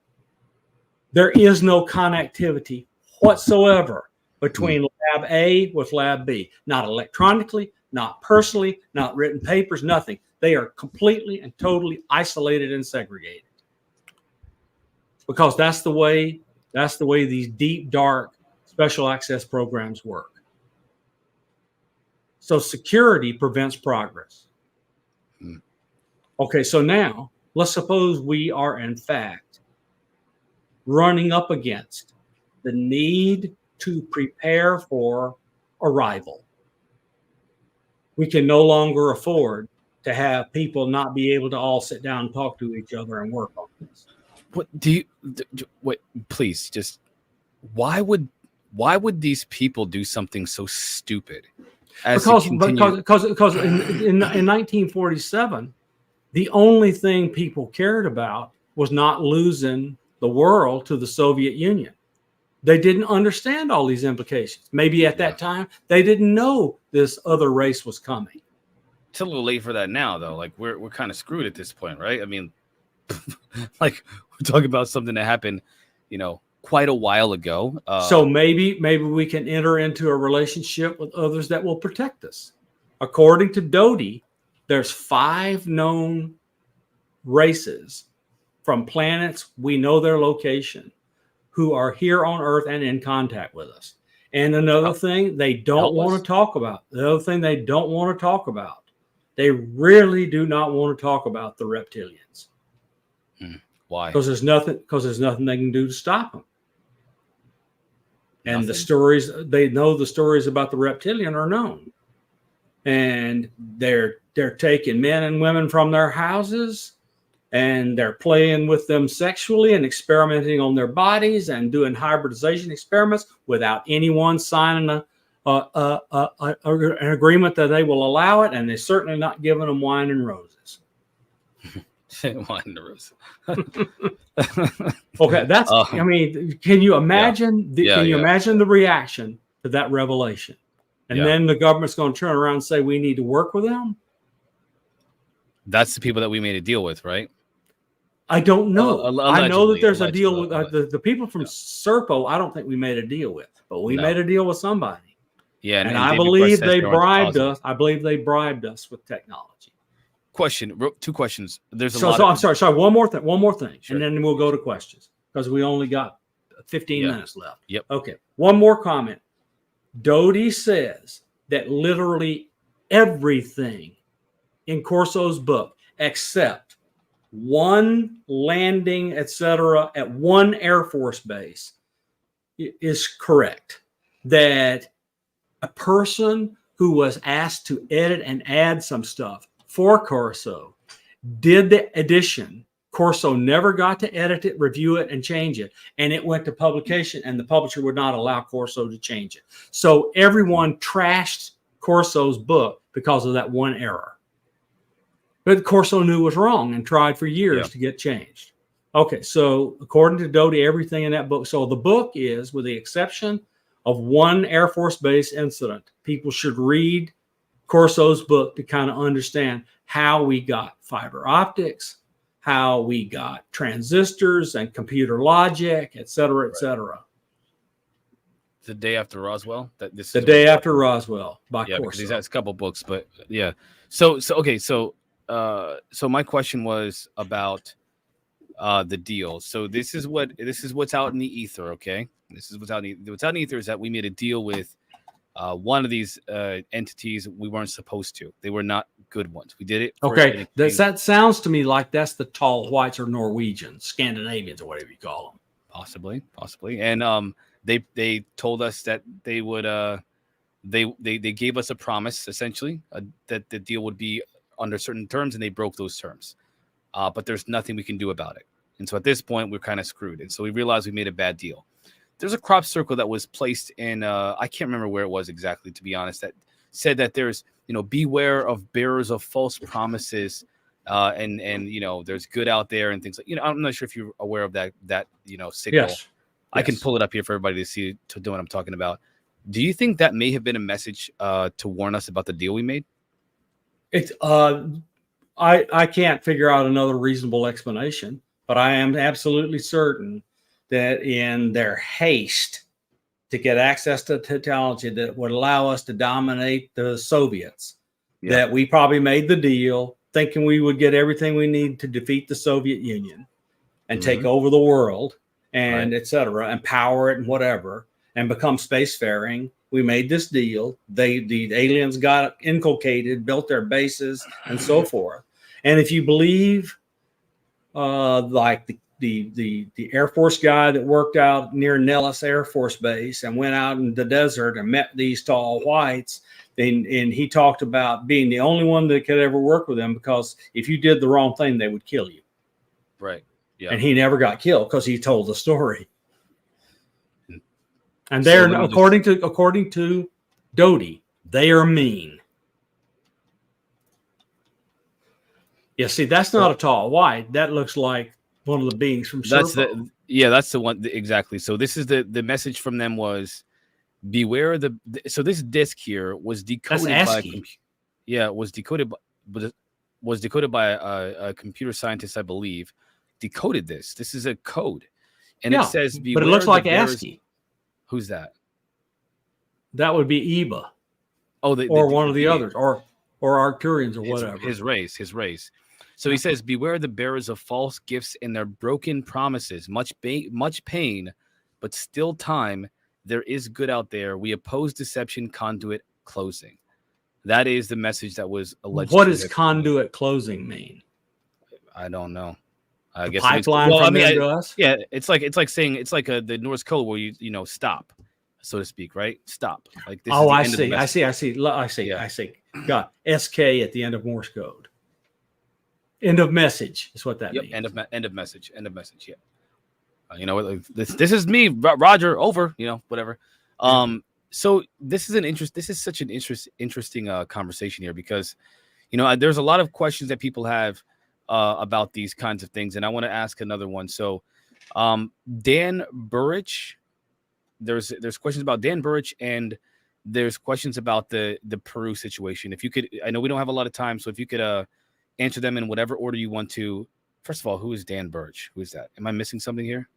Who is that? I don't know who that is. And then of course the situation in Peru. The only thing I can tell you about Peru is I've seen a video and it looks like a mantid. I said the same thing. That's all I know. Yeah, I don't know what position to take on it yet. We still have to wait for more details to come out, just so everybody knows. But I saw the video and I saw the creature. And by the way, that creature, I just want to say this to everybody in the chat. I know you're going to get mad at me for this. I know I'm going to receive some. It looks exactly like the kid that said in Vegas that said that he saw something. And if you look in the video, in the tractor, not the fake video that was out there where they saw being hunched over behind the fence. That's fake. That was obviously CGI. I'm talking about the picture of the tractor. There was a tall being with his head tilted with big black eyes, and it was really tall, sitting inside the tractor. They claim that it was again. Who knows if these stories are true? But if they are, it sounds like it's pretty much the same beings. But It's such a convoluted situation. Nobody knows the truth about it. Yeah, I mean, the truth has been so out. obfuscated. There's no, you can't accept any part of it. Yeah, I don't know what to say. You can't build a case on it. No, you cannot. You cannot. I mean, look, George Knapp and Corbell won't even touch it. Yeah, and neither. And honestly, I only comment on it because it's news, but it's interesting. There are no facts involved in the case yet. Not yet. We gotta wait. We have to wait. So that's pretty much it, man. Anything else you want to leave the audience with? Anything else you want to tell everybody? Anything else you want to share about the Grush situation? About the Doty situation? It is really, really, really important. It is really important that people call and write their congressman, because if this Schumer amendment is not passed into law, we won't get the truth. People have to understand they respond to people writing them. Find out who your Congress critter is, your senator is for your state, and write them. Right. I agree. 100%. And anybody else does anybody have, I pull those questions from everybody. I try to answer as many as I can. If there's anything, we got almost 10 minutes. Yeah. If there's any other questions anybody wants to talk about, by all means. I have a question for you personally that I want to, are we all going to die? Oh my gosh. No, that's not what any of the predictions say. So, no, I don't see that either, to be honest. Even though I have a perspective it's just off the wall. I don't see us all dying unless there's a cataclysm, for example, that may be in our future potentially. But the aliens, I don't think aliens are going to kill us all. To be honest, I think the idea that the aliens are going to come and kill us all, they would have done it if they. Maybe they would have done it. Maybe that's not their intention. Maybe given this particle beam, if that's true, look, if they're coming and they have this particle beam, they could incinerate the planet and atomize it.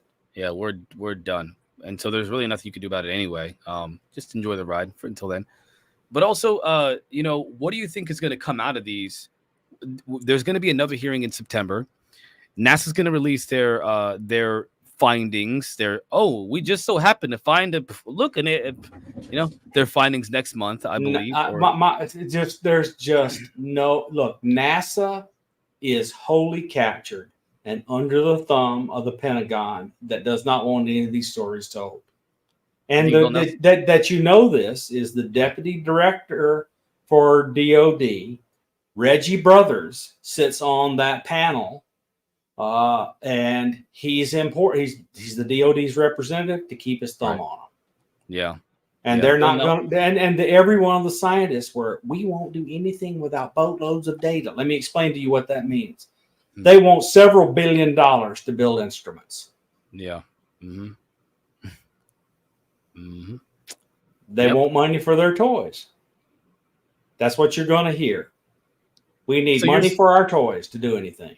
So you're saying that the people that are really going to start asking for money are the people that are trying to cover this whole thing up, not the people that are trying to expose the truth about the. No. The NASA community board is saying, in order for us to give you credible science-based answers, we need lots of sensors and experimentation, and this is going to cost money. That's what that report is going to say. I don't believe 1 ounce of historical evidence is going to be allowed out until such time as the Schumer bill becomes law. So it won't be happening in September because that bill won't get signed until December. So essentially you don't think anything more is going to come out this year. It's going to be 2024 at the earliest. Okay. What about the prediction? by the way, ladies and gentlemen, we got another guest here. We're going to bring him on. Not necessarily a guest, but what's up, Terry? How you doing, Bob? Hey, Terry. How's life been treating you? She's good. She hadn't beaten me too much today. Lucky for you to say, huh? Yeah, man. My office isn't the best, so I got a beaten earlier. That's verbally. What is this stuff? So, no, I've been watching you guys. When Science Bob speaks, people listen. Yes, sir. That's for sure. Somebody asked in the chat, Doug Shelby says, hey, Science Bob, can you give us an update on the project yourself and your friend who was recording the video and Lala was then interpreting? Hopefully I'm describing it okay. Yeah. So okay, we are going to transmit signals to space, and if we're going to use Jimmy Blanchett's signaling system, for which he gets a response, we're going to try to interpret the response and try to go back and forth until they have our alphabet, we have their alphabet, and we have a two-way communication system. So for the maybe the first time the general public says, I'm going to give it all away, Yeah. will have the ability to talk to them directly without a government in the way. Thank you for that, ladies and gentlemen. I'm trying to keep But track of that's the YouTube. it's got to work first. It's a lot of work. Yeah, it is, and it takes a bright mind like yourself to do it because And well, like- I alone will probably not be sufficient. I'm going to need help. Like Bob said, without the government in the way, Yep. because not only was the government listening, but they were also broadcasting, right, Bob? Oh, yeah. uh-oh. We got some deets here that I'm missing up. Yeah, they're always listening. Uncle Sam's always listening. Uncle Sam is always listening. Yeah, so with that, everybody, I think that we've pretty much taken up a lot of Bob's time tonight, and Bob has been very generous and gracious, giving us the lowdown, you know. And I honestly, I feel like I appreciate your restraint. You were very restrained. I was going crazy with this topic. Well, I mean, look. In fact, it is our responsibility to our audience to give them facts in a restrained manner, so they don't discount what you're saying. They hear your words and go act on it and do their reading on their own. They don't want to believe you or me. They want to hear what we say and then go check it for themselves. And with Bob's encyclopedic knowledge, he can give you the footnotes of where to go and look. Yeah, I mean, it's just look. You did great today, Marquise, in pointing out the major stuff that was happening in the world on Twitter and on News Nation. That's the kind of stuff. Now, the single benefit, the single thing that I bring to this audience that all the people in the audience can use is I can filter it through my decades of experience of working inside the government and classified projects. So there are steps. Everybody has to go through steps. Everybody has to follow protocol. We all want Grush to tell us the truth, but he ain't going to prison to do it. No. So we need Science Bob to go sit before Congress. I have my own constraints. I'm not allowed to tell you about classified work I did. Well, at least until the Whistleblower Act is finally approved. So right now, the Whistleblower Act will not cover me, even though it should. I'm going to tell you, just let me tell you and the audience, my conservative computation is retribution has cost me $1 million since June of 2020. Oh my gosh. Oh my gosh.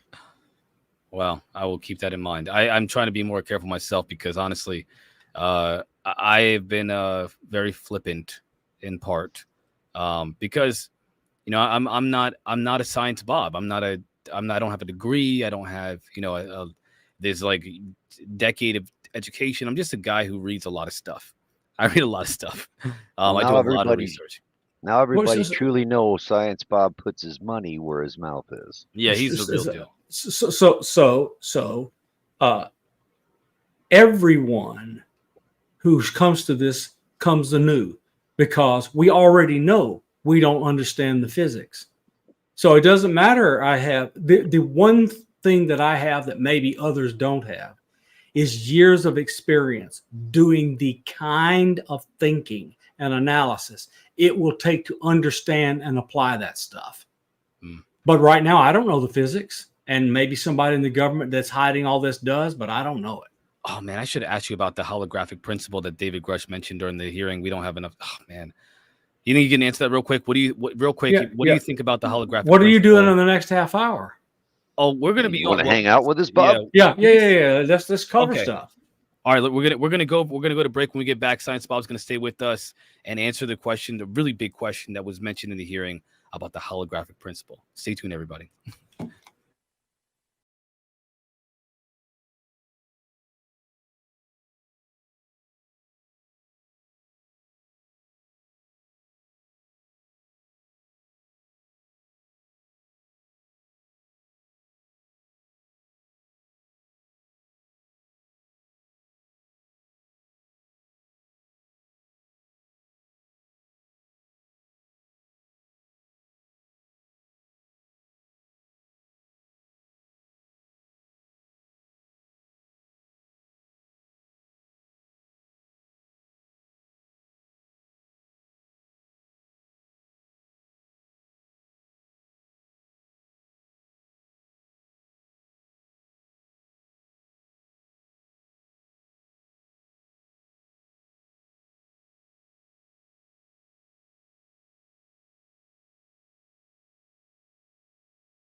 of Spaced Out Radio tonight.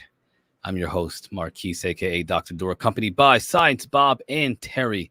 We're gonna continue asking this final question to Science Bob, and you know what? Maybe even if you can stay, we'll even get your opinion about the UFO report tonight. So I want to welcome back everyone listening in on the digital side. We welcome back our YouTube, Facebook, Instagram, and Twitch viewers. Do not forget you can check out our archives. They are free at youtube.com/spacedoutradio. Our website is spacedoutradio.com, where we have a plethora of features for you, including rocking out to Bumblefoot. And if you haven't already, smash that like button and abduct and subscribe. Now, let's talk about this. So, holographic principle. David Grush mentioned during the hearing that if we were to think about these beings, people are asking in the chat, is it interdimensional or are they extraterrestrial, whatever. I think everything is extraterrestrial since they don't come from this planet anyway. But more specifically, what is the nature of these beings specifically? David Grush likens them to being robots, I guess, or like they're artificially created beings, biological entities, and that they are what he said are the holographic principle, where something is projecting itself like we do with our shadows. I'm doing a terrible freaking job here. 3D people project a 2D shadow on a 2D surface. Well, these beings are like 4D beings or whatever they may be, projecting themselves in our 3D world. And that's essentially how they theorize these beings are in our world. They're not actually, it's not actually them. That's a little bit of, I'm not sure that's exactly what it said, but that's a misinterpretation of the holographic principle. So let me describe it to you.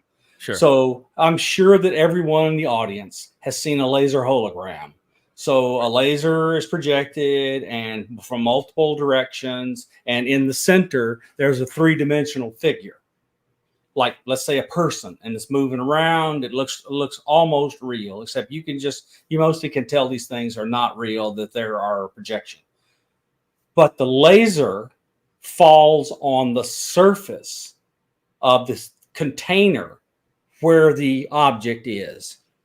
So the holographic principle is that on the 3D surface, that is the boundary of space-time, which is four-dimensional, there's a bunch of lasers.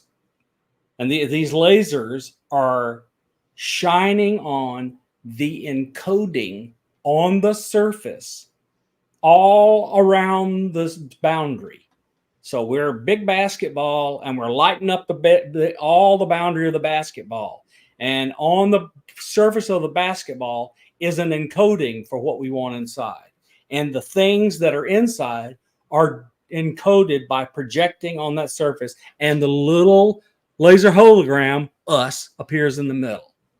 So that is how string theory works under M theory, and how it's been made tenable. And our old friend, super genius Leonard Susskind, is the person who took a hint here and a hint there and made it all work. And so if it ever is proved true, he'll win the Nobel Prize if he's still alive. Okay, but right now I don't think string theory is going to work, but never mind. So, and they got a hint from this by the thing that has saved quantum field theory and gravitation in our universe. Because for a lot of time, people thought a black hole comes up, stuff falls into it, and we lose all of its information. And then Leonard Susskind did all this work on M theory, and everybody went, well, wait a minute. What's the entropy of the surface, the event horizon of a black hole? And they computed it. And there's more than enough area on the surface of the event horizon around the black hole for when something falls into it, the quantum information that describes what, quote, falls in is preserved on the surface. So we do not lose the information forever, because whatever goes into a black hole can never get out. Okay.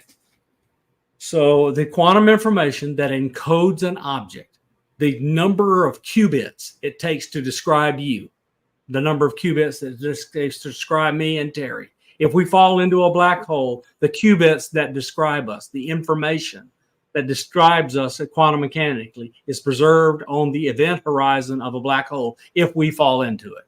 Well, that would comfort me greatly as I got turned into a piece of spaghetti, Bob.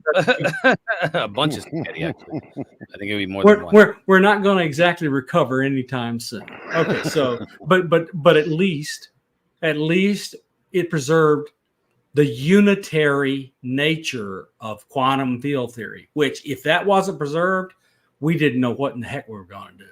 But that allowed us to keep quantum field theory, which is the most successful theory we've ever had. Okay. So anyway, again, it's like a laser hologram. You shine crap on the surface, and the encoding on the surface makes the thing appear in the center.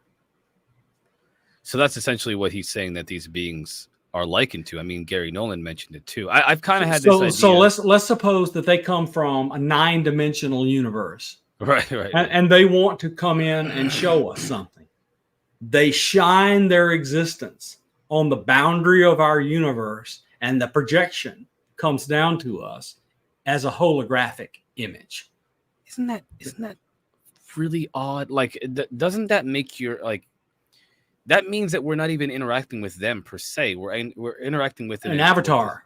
Yeah, with their avatar. Okay, yeah. So this is consistent with Donald Hoffman's version of reality that he's using to explain how consciousness can be fundamental. What that means is consciousness is at the base for all that the universe is. He believes that consciousness, the universal consciousness, constructs the universe. And here's how it does it. It's a massive, huge, unbelievably huge set of experiences. And you glue experiences together one at a time to make an existence. One experience after another makes an experience. But we have many experiences in parallel. The egg meets a sperm, and all of a sudden we start. Each of those things is a different experience that eventually leads to us. But you just keep gluing all these experiences together. And whatever experience follows the current one, the currents we are currently existing depend on the ones that were in the past. This is by definition a Markov process. Now, I'm not going to describe it because it's a ton of math, but this Markov process that changes one set of conscious experiences to the next set of consciousness experiences is what he claims underlies the entire universe. And this holographic projection, down dimension projection of all of this stuff in conscious agent space-time, conscious agent set, through that projection down lower dimension, we get space-time pressed on our consciousness as our virtual reality. We are a consciousness, a piece of the universal consciousness. And what we call space-time is this projection of these events, these conscious experiences, one after another, so that we can see space-time evolve around us. The projects are the project that you happen to be a part of. Is that where the predictability comes from? Is history repeating itself? No, history can repeat itself, but it just means future is dependent only on the past. But again, there's no such thing as time in this collection of conscious experiences. When you do this projection down to the 4 dimensions of space-time, the loss of information through that projection, the 9-dimensional being showing up as 4-dimensional in our space-time, is where that loss of information is where you get time. That's that's how time is created. And it's an illusion. Just like the loss on your front side bus speed when AI jumps into a game and the avatar looks at you and says, "Why am I here?" Right. So that brings up a lot of questions because the Reddit post that was alleging to be microbiologist who's working on the beings, right, claims that these beings believe that their consciousness is a part of what a source consciousness, that they experience, their memories are independent from each other. Yeah. However, when that physical body that's been created, that biological creation, that biological created organism dies, that consciousness returns and retains its memories and returns to source. So that is identical to what I just told you. Yeah, that's so the string of conscious objects, conscious agents that got put together to make you is retained by the universal consciousness, and you is just a projection. It never left there, but you are projected down here. Right. So when your energy down here is spent, your stuff just goes back up here. But the recorded progress of all of your conscious experiences is your Akashic record. Interesting. This is a big topic. I don't know how we don't have a lot. The mathematics of this are impossible, but I'm going to tell you. But just let me say, for completeness, Donald R. Hoffman, Fusion of Consciousness, is where he first expresses this mathematically and completely. Thank you. Again, thank Speaking you. of consciousness, I've got something that's a little bit off the whole track this evening. This has to do with a very good and dear friend of the show of Spaced Out Radio, Grant Cameron. Mm-hmm. Grant's mother passed away today. Yep. Oh, man. So everybody that's in the chat and anybody that can hear this, jump on Facebook, jump on Twitter, send Grant your love. I'm sure he needs it. Yeah, I'm sure people can see where I saw his announcement, and it was the usual Grant misdirection. He puts a picture of his mother, and you have to look at it for 2 or 3 seconds. You go, oh, my God, he's telling us his mother has died. Right. And in his understated way. In his understated way, because he doesn't want anybody's pity. Right. But he was wanting to tell us. And now Lala and I, we've developed this relationship with Grant, but he's just kind of gone quiet.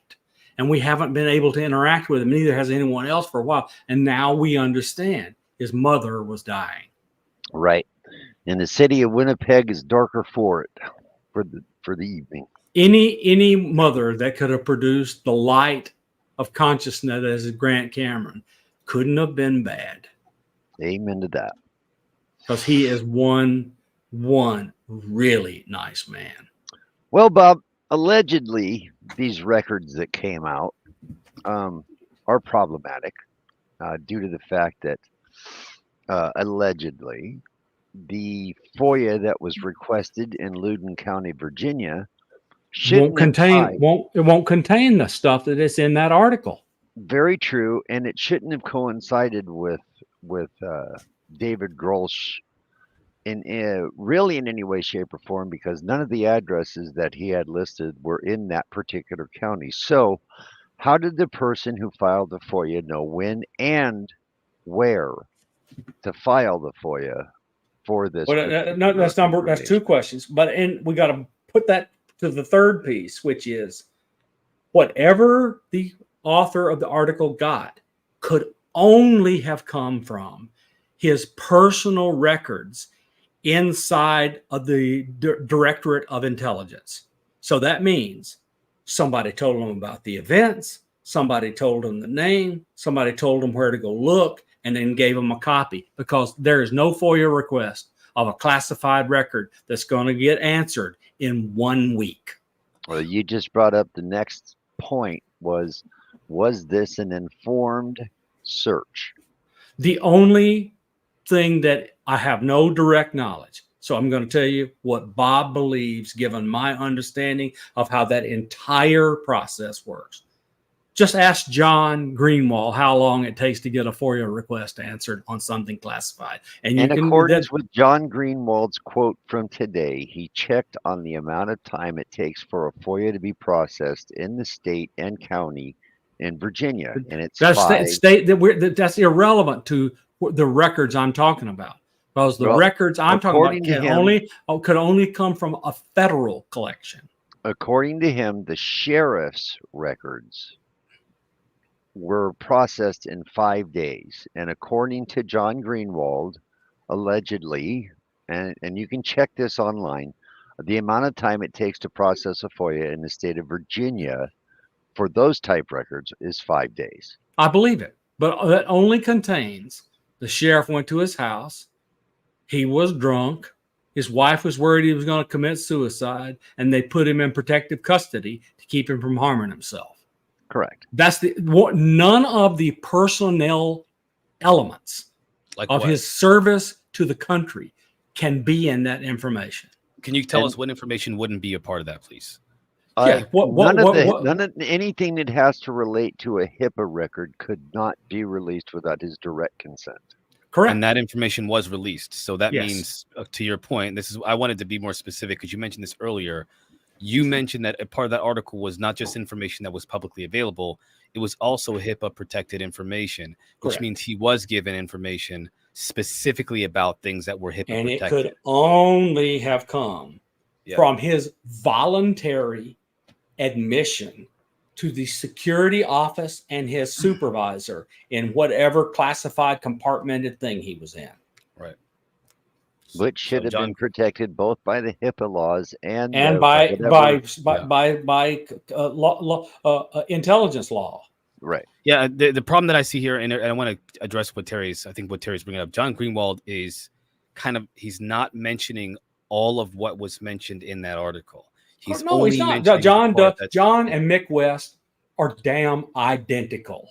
They pick one thing, which is not the whole thing, and tell you about that one thing, and distract you from the fact that they're leaving almost all of the ball out and they're only looking at 1 square inch of it.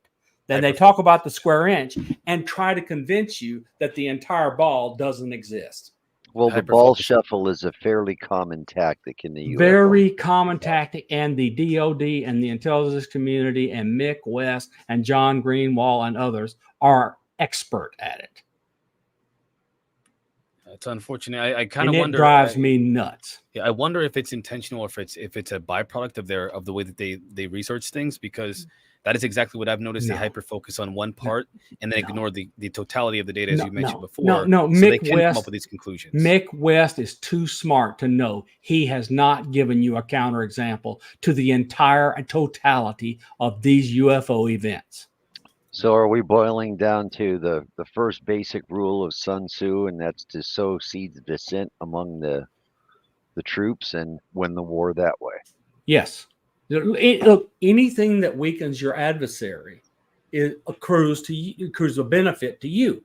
So if sowing seeds of dissent amongst those who want Grush to be truthful is a way to slow down this process, because every one of these people is hoping that the very next election will change everything and they can go back to keeping the secret. Well, it has gone from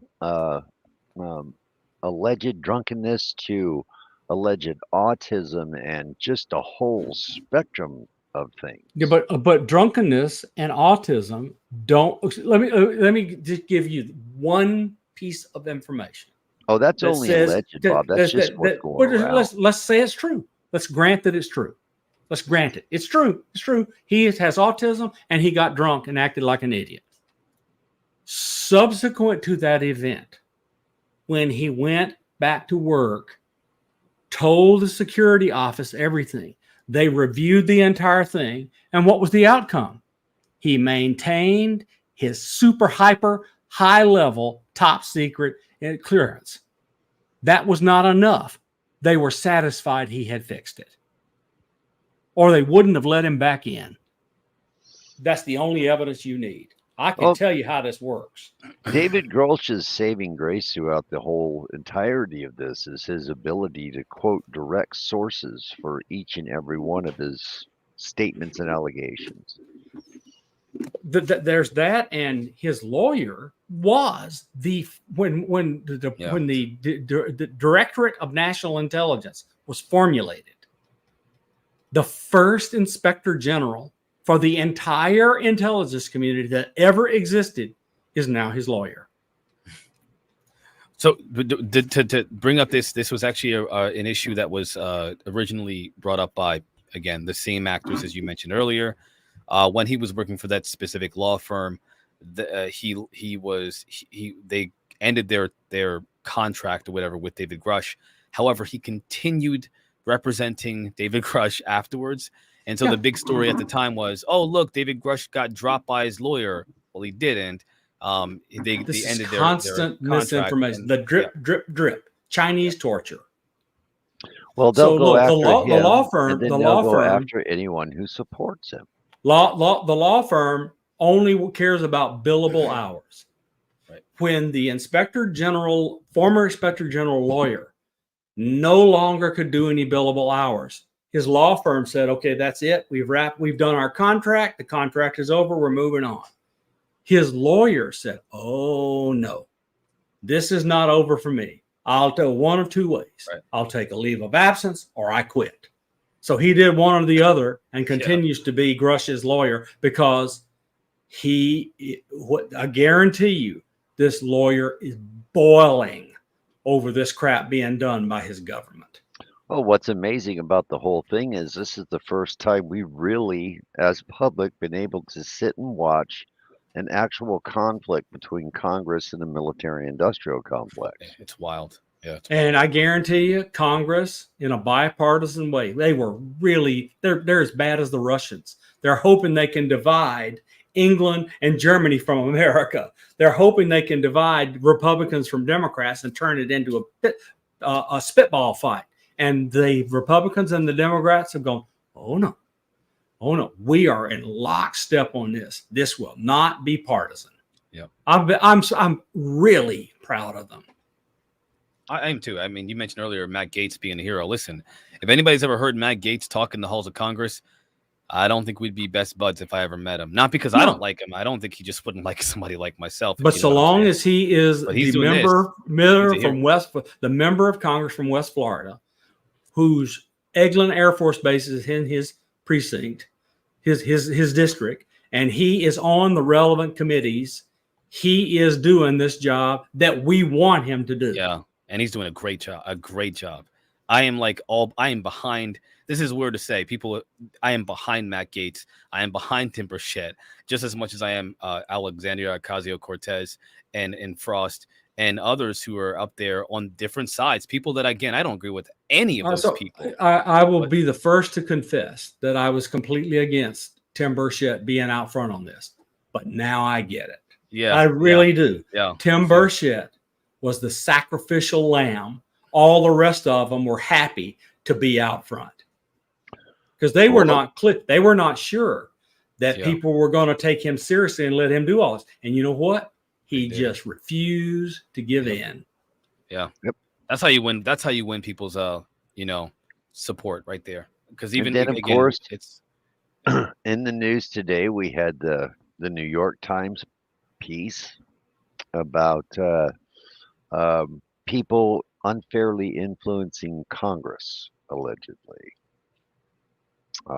Stephen Greenstreet did his piece today about your boy Jeremy Corbell and our guy, our famous news reporter, George Knapp. Thank you. Apparently are having an influence upon our members of Congress. Of course they are. They wrote the script for this entire hearing. Look, when all the totality of this is over, the single most important thing that happened to start all of this was George Knapp and Harry Reid and Robert Bigelow were all Nevada buddies, because all the crap that brought all this stuff out, they started it in a hidden room. Harry Reid was brought to Bob Bigelow by George Knapp and learned there of the stuff he was finding out at Skinwalker Ranch, helped formulate a plan where Harry could help his buddy win a contract and get some interesting stuff done. And Harry Reid went back to Ted Stevens and Daniel Inouye. And the three of them got together in their little triumvirate that can pull a $20 million rabbit out of a hat in the Senate. And they funded OSAP, which became ATIP. Right. And I want to tell you the best thing that Harry Reid did before he was passed. It says, don't listen to Susan Goff and their crap. Lou Elizondo was the leader of ATIP. Oh my gosh. I watched a 2-hour video of, I think it's 2 hours or more, of like a breakdown of a certain person's perspective about that situation. And I think everybody should definitely take the chance. Are we doing a break? Are we going to keep going? Okay, so might as well we've been doing it. Yeah, last break, ladies and gentlemen, of the night, and then we will be back with more of the UFO report. Stay tuned.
moments of Spaced Out Radio tonight. I'm your host, Marquise, aka Dr. Door, accompanied by Science Bob and our friend Terry. What's up, guys?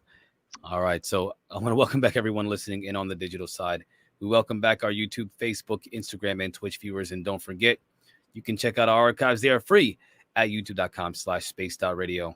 Our website is spacedoutradio.com, where we have a plethora of features for you, including rocking out the Bumblefoot. And if you haven't already, come on, ladies and gentlemen, there's 200 plus you out there. Smash that like button, abduct and subscribe to the Spaced Out Radio YouTube channel. Let's go talk about this. Let's finish off this conversation. Terry, you have some other questions for Bob?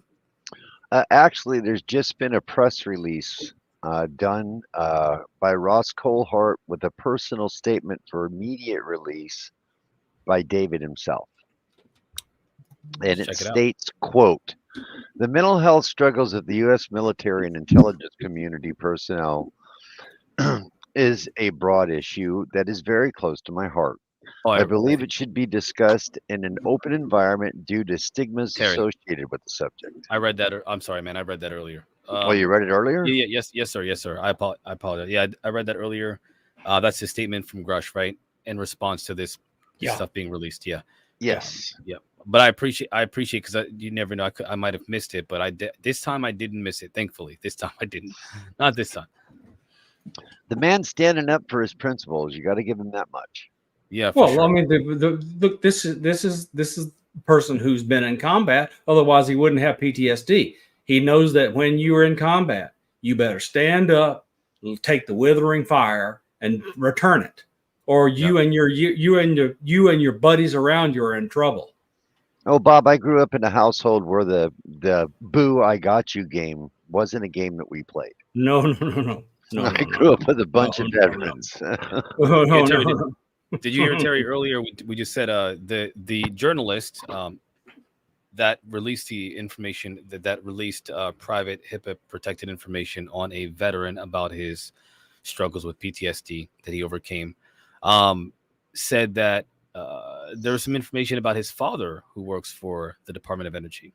Apparently he's a chemist who works for the Department of Energy, or for a company that's owned by the Department of Energy. And so that's what's being circulating around the Twitter space and the news right now. Actually, right now, if you look. Okay, so just one. Remember, precision in this is really important. The departments of the government don't own companies. Please correct me. Correct me. So departments of the government do not own companies. Departments of the government can have contracts with companies. So he either works for a contractor or he works for the government. So let me pull up that. Let me actually pull up the. I have some here. 1 second. So I read earlier what it was that I think I shared his biography.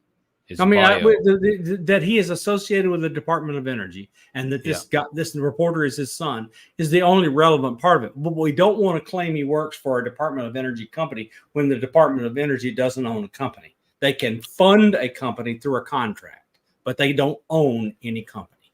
Yeah, they have civilian engineers. Thank you for correcting that. The language. My language was off. I apologize. I don't have that article pulled up anymore. I pulled up like 50 of them. Since we started talking about this, but I appreciate it. But you know what? Yeah, thank you. For this conversation, it is actually pretty relevant, because what we got going on here is sub pieces of corporation are acting as part of a cabal with people that are in government and people that are out of government, and it's just as illegal as it can be. And it's a violation of federal contracting law, which is what Grush complained about. And I got to tell you, the Department of Defense has been the masters at getting stuff they want funded that can't pass Congress by using this cutout called IRAD. So they pay the company for $50,000 hammers, where the hammer only costs $5. So now the company has $49,995 profit, and that they use that to do these off the book contracts. And that all boils back down to the $859 billion that the military industrial complex was handed again this year. So that's Yeah. that. But what I'm telling you is, it's so much worse than that. Well, I You're wanted to bring something else up too. find that there's little pockets of money spread through every department of government that's been put together to give this program trillions of dollars since 1947. And to the idea that this person, this I don't want to bring up I can't bring up the visual because it has the person's name. I don't want to mention it, but the idea that this person is personally out to get David Grush, I don't know that for sure. I can't make that claim, but I want to mention a post that he deleted on July 26th of this year. That's posted by the Wayback Engine is all of our friend. Yep, he posted on Twitter on July 26th. If you've worked with alleged UFO whistleblower David Grush and can speak to his character, good or bad, text me. And he gives his signal phone number. I will protect your anonymity. And again, I'm not making any claims about whether or not he's out to get Grush, but I figured that's pretty relevant to the conversation as well. SOP Marquise has always been, if you can't directly blacken the person, you go after the people who support said person, and that's already happening with David Grush. Yeah. You can see it. They're attacking the people who support him. They're attacking Ross Coulthart. They're attacking anybody who has had anything to do with him coming forward, along with him as well. This reporter is amongst that cadre of reporters that go, anything that gets me on the top of a ton of headlines and on the lips of everybody who I want to see this is a good. It doesn't matter how ugly the article is. He's riding the wave of a big deal, and he wants his name out there, and he thinks he's done a good thing for himself. I hope it backfires. We all do, Bob. We all hope it backfires. Well, some people don't. Some people think that there are people who don't like what David Grush has to say, who are very, very vehemently against him and are hoping for his demise. Without a logical argument. Yeah, it's emotional. It's very emotional. Clearly, I will say it is, and I will say that my concern are for the whistleblowers that have not come forward yet, who are watching this unfold in real time, and this has been made public since the beginning of Grush coming forward. There are other whistleblowers. Before the hearing, they said there were the congressional hearing. They said there are other whistleblowers. They some of them backed out for multiple reasons, for various reasons. Some of which were because the DOD was contacting them, or the Pentagon, one of the other, was contacting them with essentially pressure, telling them not to testify. Others were saying, "I see what's happening to Grush, and I'm not going to testify. Look at what's happening to him." And now the rest of them are watching the theatrics of this and saying, "Oh my gosh, he's still being attacked." And again, by the people that he's trying to help. That's us, namely some of us, are essentially attacking him. And that's kind of where my I didn't realize how crazy it is out there.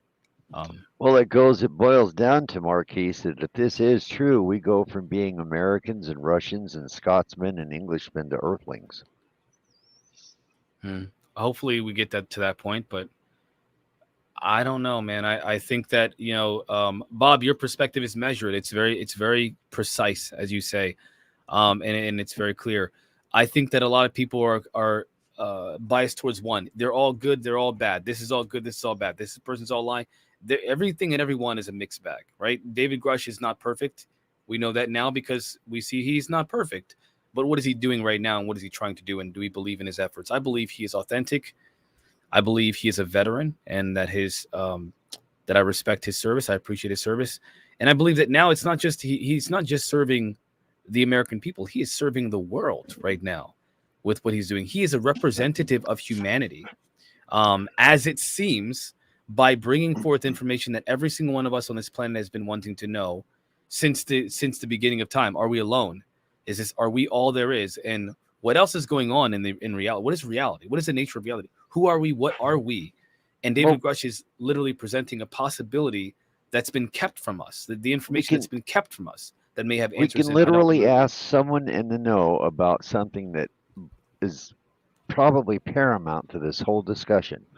Bob, when you had your security clearances, if you lied about something that was off topic, but it was a lie, and you went in for your exam, would you have lost your clearances? So if I lied to the examiner, absolutely. So now, if the examiner believed that me telling them that I had lied was a potential source of blackmail and or extortion, so that it would compromise my ability to keep a secret because an adversary of the U.S. government could use it to get me to tell them stuff. The only way I would be allowed to keep my security clearance is if I went out and told everyone that I had lied. So it's you tough. Have to be truthful about being a liar. You have to be truthful about being a liar so that the Chinese can't come and blackmail me to give them secrets. This is how people get into trouble. They do stuff they don't want told, and they're compromised, and they give a little bit, trying to get them satisfied and off their back, and it's never the end. Then that once you cross the line, the hook is set, and you're going to get reeled in. And you just look. I learned early on. I saw people get in trouble, and I learned as a young person. Never do this. Don't ever go out on a job and mess with a person sexually, or commit a crime, or do something unethical, or tell a lie about stuff that's going to come back and haunt you. But if you do, you decide, well, I will go ahead and take this chance. If attempted collection of you is done by a foreign agent of a foreign power, the only way out of your problem is to tell your security officer, who's going to tell you, go tell everybody. Yeah. So let's suppose you cheat on your wife and the Chinese find out and they come and try to blackmail you. You go in and you tell your security officer, and your security calls your wife in, and sitting right in front of him, you have to confess to your wife, or you lose your security clearance. Thanks. That's intense. That's that is the sacrifice that people that want to serve the government in these capacities have to do. So let's just suppose we see all these enemies for Grush out there. I have now shown you with a concrete example that anyone can understand. If that guy got up there and lied to Congress, 100 people backed by these bad guys would try to blackmail him into recanting. They can't, because he is truthful and they don't have a weapon. And that's kind of sucks, because one of the things another thing that bothers this whole process in myself is there may be people that want to come forward that do have a dirty past. Maybe that's cheating wife, whatever, and they can't come forward. Maybe they, and this is something that was mentioned, maybe they dropped the N-bomb in the 50s and they're like, man, I'm not like that anymore. And it's too late, because that's out there in the ether. And nowadays, with the way the culture is, it's difficult for somebody to have reformed in any way, whether it be sexism, racism, anything. They may have if you do anything in woke society, you're going to be erased. Done. Yeah, you're done. You're erased. Yeah. Well, again, also in woke society, you can go out and get the semicolon tattoo, and it's being like granted absolution at the Catholic Church. You're good to go after you've got that tattoo. And now. By the way, nobody will pass a purity test. I don't know how. I would fail miserably. Like, I would listen. It's crazy. So the funny thing is, like, and this is crazy. A long time ago, a friend of mine told me, and this is somewhat relevant. You know, things are getting so bad with cancel culture. Everyone's gonna be in trouble. And I'm like, no, dude. I think that, there are people that are coming out that are getting in trouble for harassment. That's bad. I was wrong, and I stand corrected. It's gotten way out of hand. I gotta tell you this. So, there's there are a lot of inequities and injustices that were perpetuated well into the 1960s at NASA. They are being addressed. Right. They're ugly and they're being addressed. The new name for the NASA building and the support for NASA for Hidden Figures is an ability to address those inequities. Great. But James Webb was the NASA director while things were changing. And all of the stuff, he didn't move quickly enough for the activists. And so they really tried everything they possibly could to have his name wiped off the telescope. And I am proud of cancel culture failing. Yeah, it's a little too much at this point. And it's sad. This is coming again.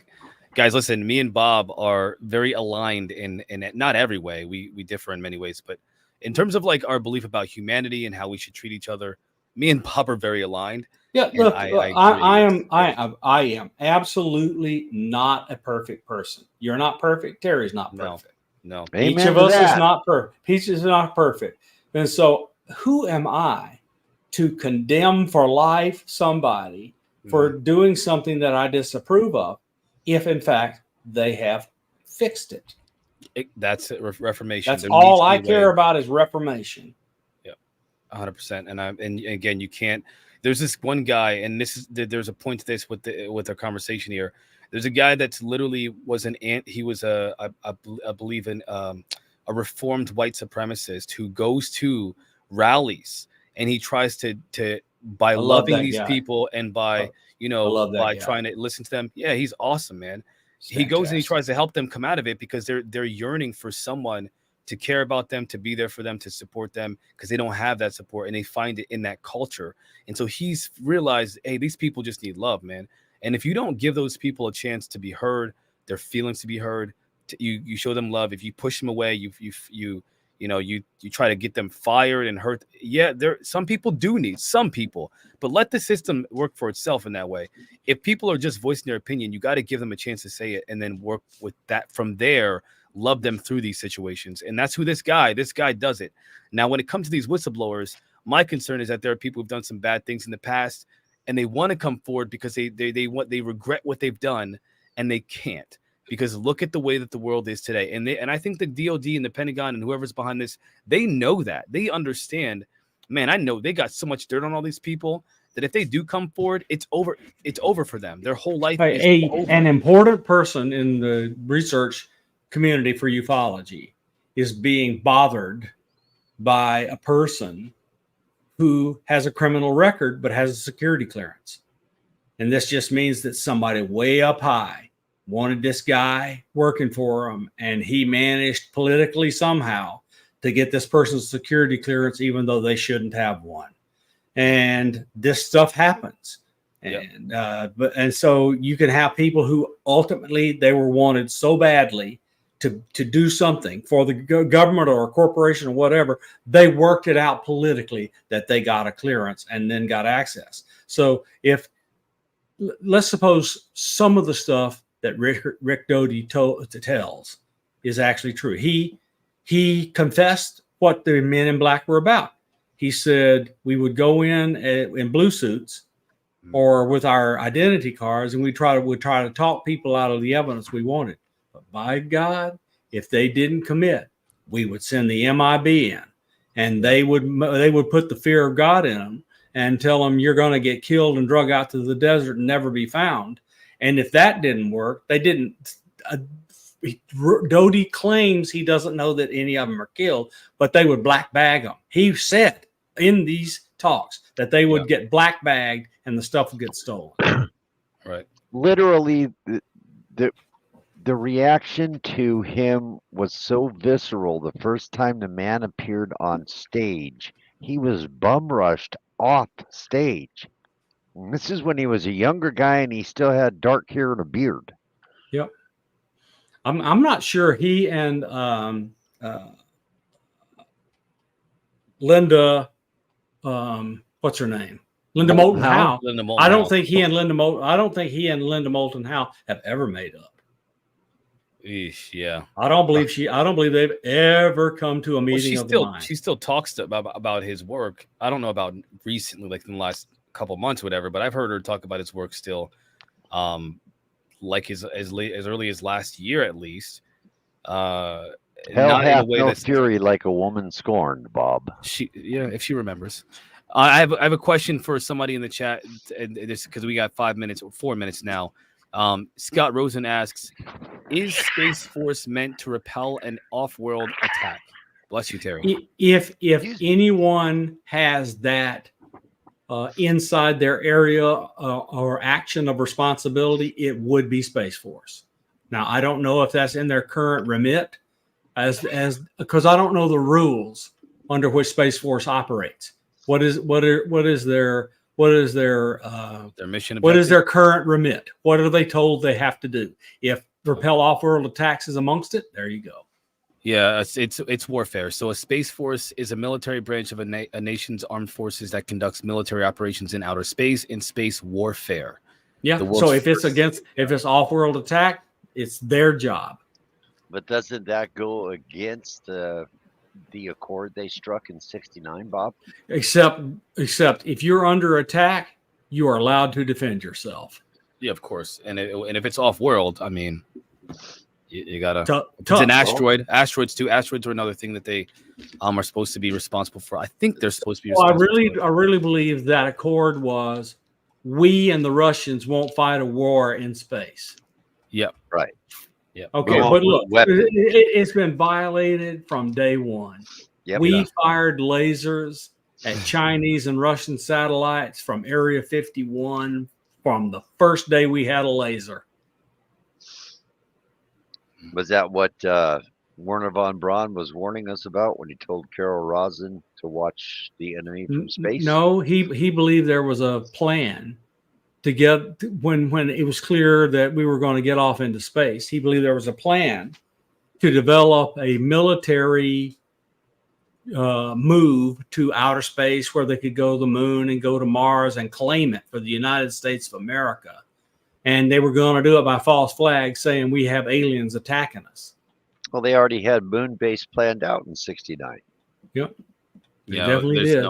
And they haven't planned an alien invasion or faked one, nor have they even. They're actually trying to suppress any information about alien stuff right now. So the idea that they're gonna have this planned alien invasion thing. I mean, I just think this is just a bridge too far for Greer. Yeah, it's just a bridge too far. Now, I would hate to be wrong, and if I am wrong, I would admit it. I don't believe Stephen Greer. Yeah, I don't know. I mean, I don't doctor. I'm not gonna say it on here, but I got a different name for Greer. Ladies and gentlemen, we are at the end of the show. It has been a pleasure. Anything else you guys want to say to the chat? Go support David Grush with your Congress critter and your senator. I second that motion, and thanks for having me on tonight, guys. It's been a real pleasure. It's been a pleasure. Thank you for joining us. Marquise, right, Terry, guys. It was good. Take care, man. Thank you, Bob. Terry, thank you, guys. All right, ladies and gentlemen, we are at the end of the show. I want to give a special thanks to our super chatter for tonight. That would be Robert Steers. Thank you, Robert. It is a pleasure to have you in the chat at the very least. I know Robert was, planning to have a conversation. So one day he'll be on the show. Hopefully. It's a pleasure, Robert. Now, ladies and gentlemen, and a special thanks to everyone listening in at home, in your cars, at work, wherever you may be. Thanks to everyone participating in the chat, YouTube, Facebook, the Spaced Out Travelers Club, on our website, and on Twitter at Spaced Out Radio. Remember, this show is copyrighted by Spaced Out Radio and SOR Media Ventures Ltd. Thanks for sharing your evening with us, because together, my friends, you know what we do. Come on, ladies and gentlemen. Can you give it to me, please? We own the night. Yeah.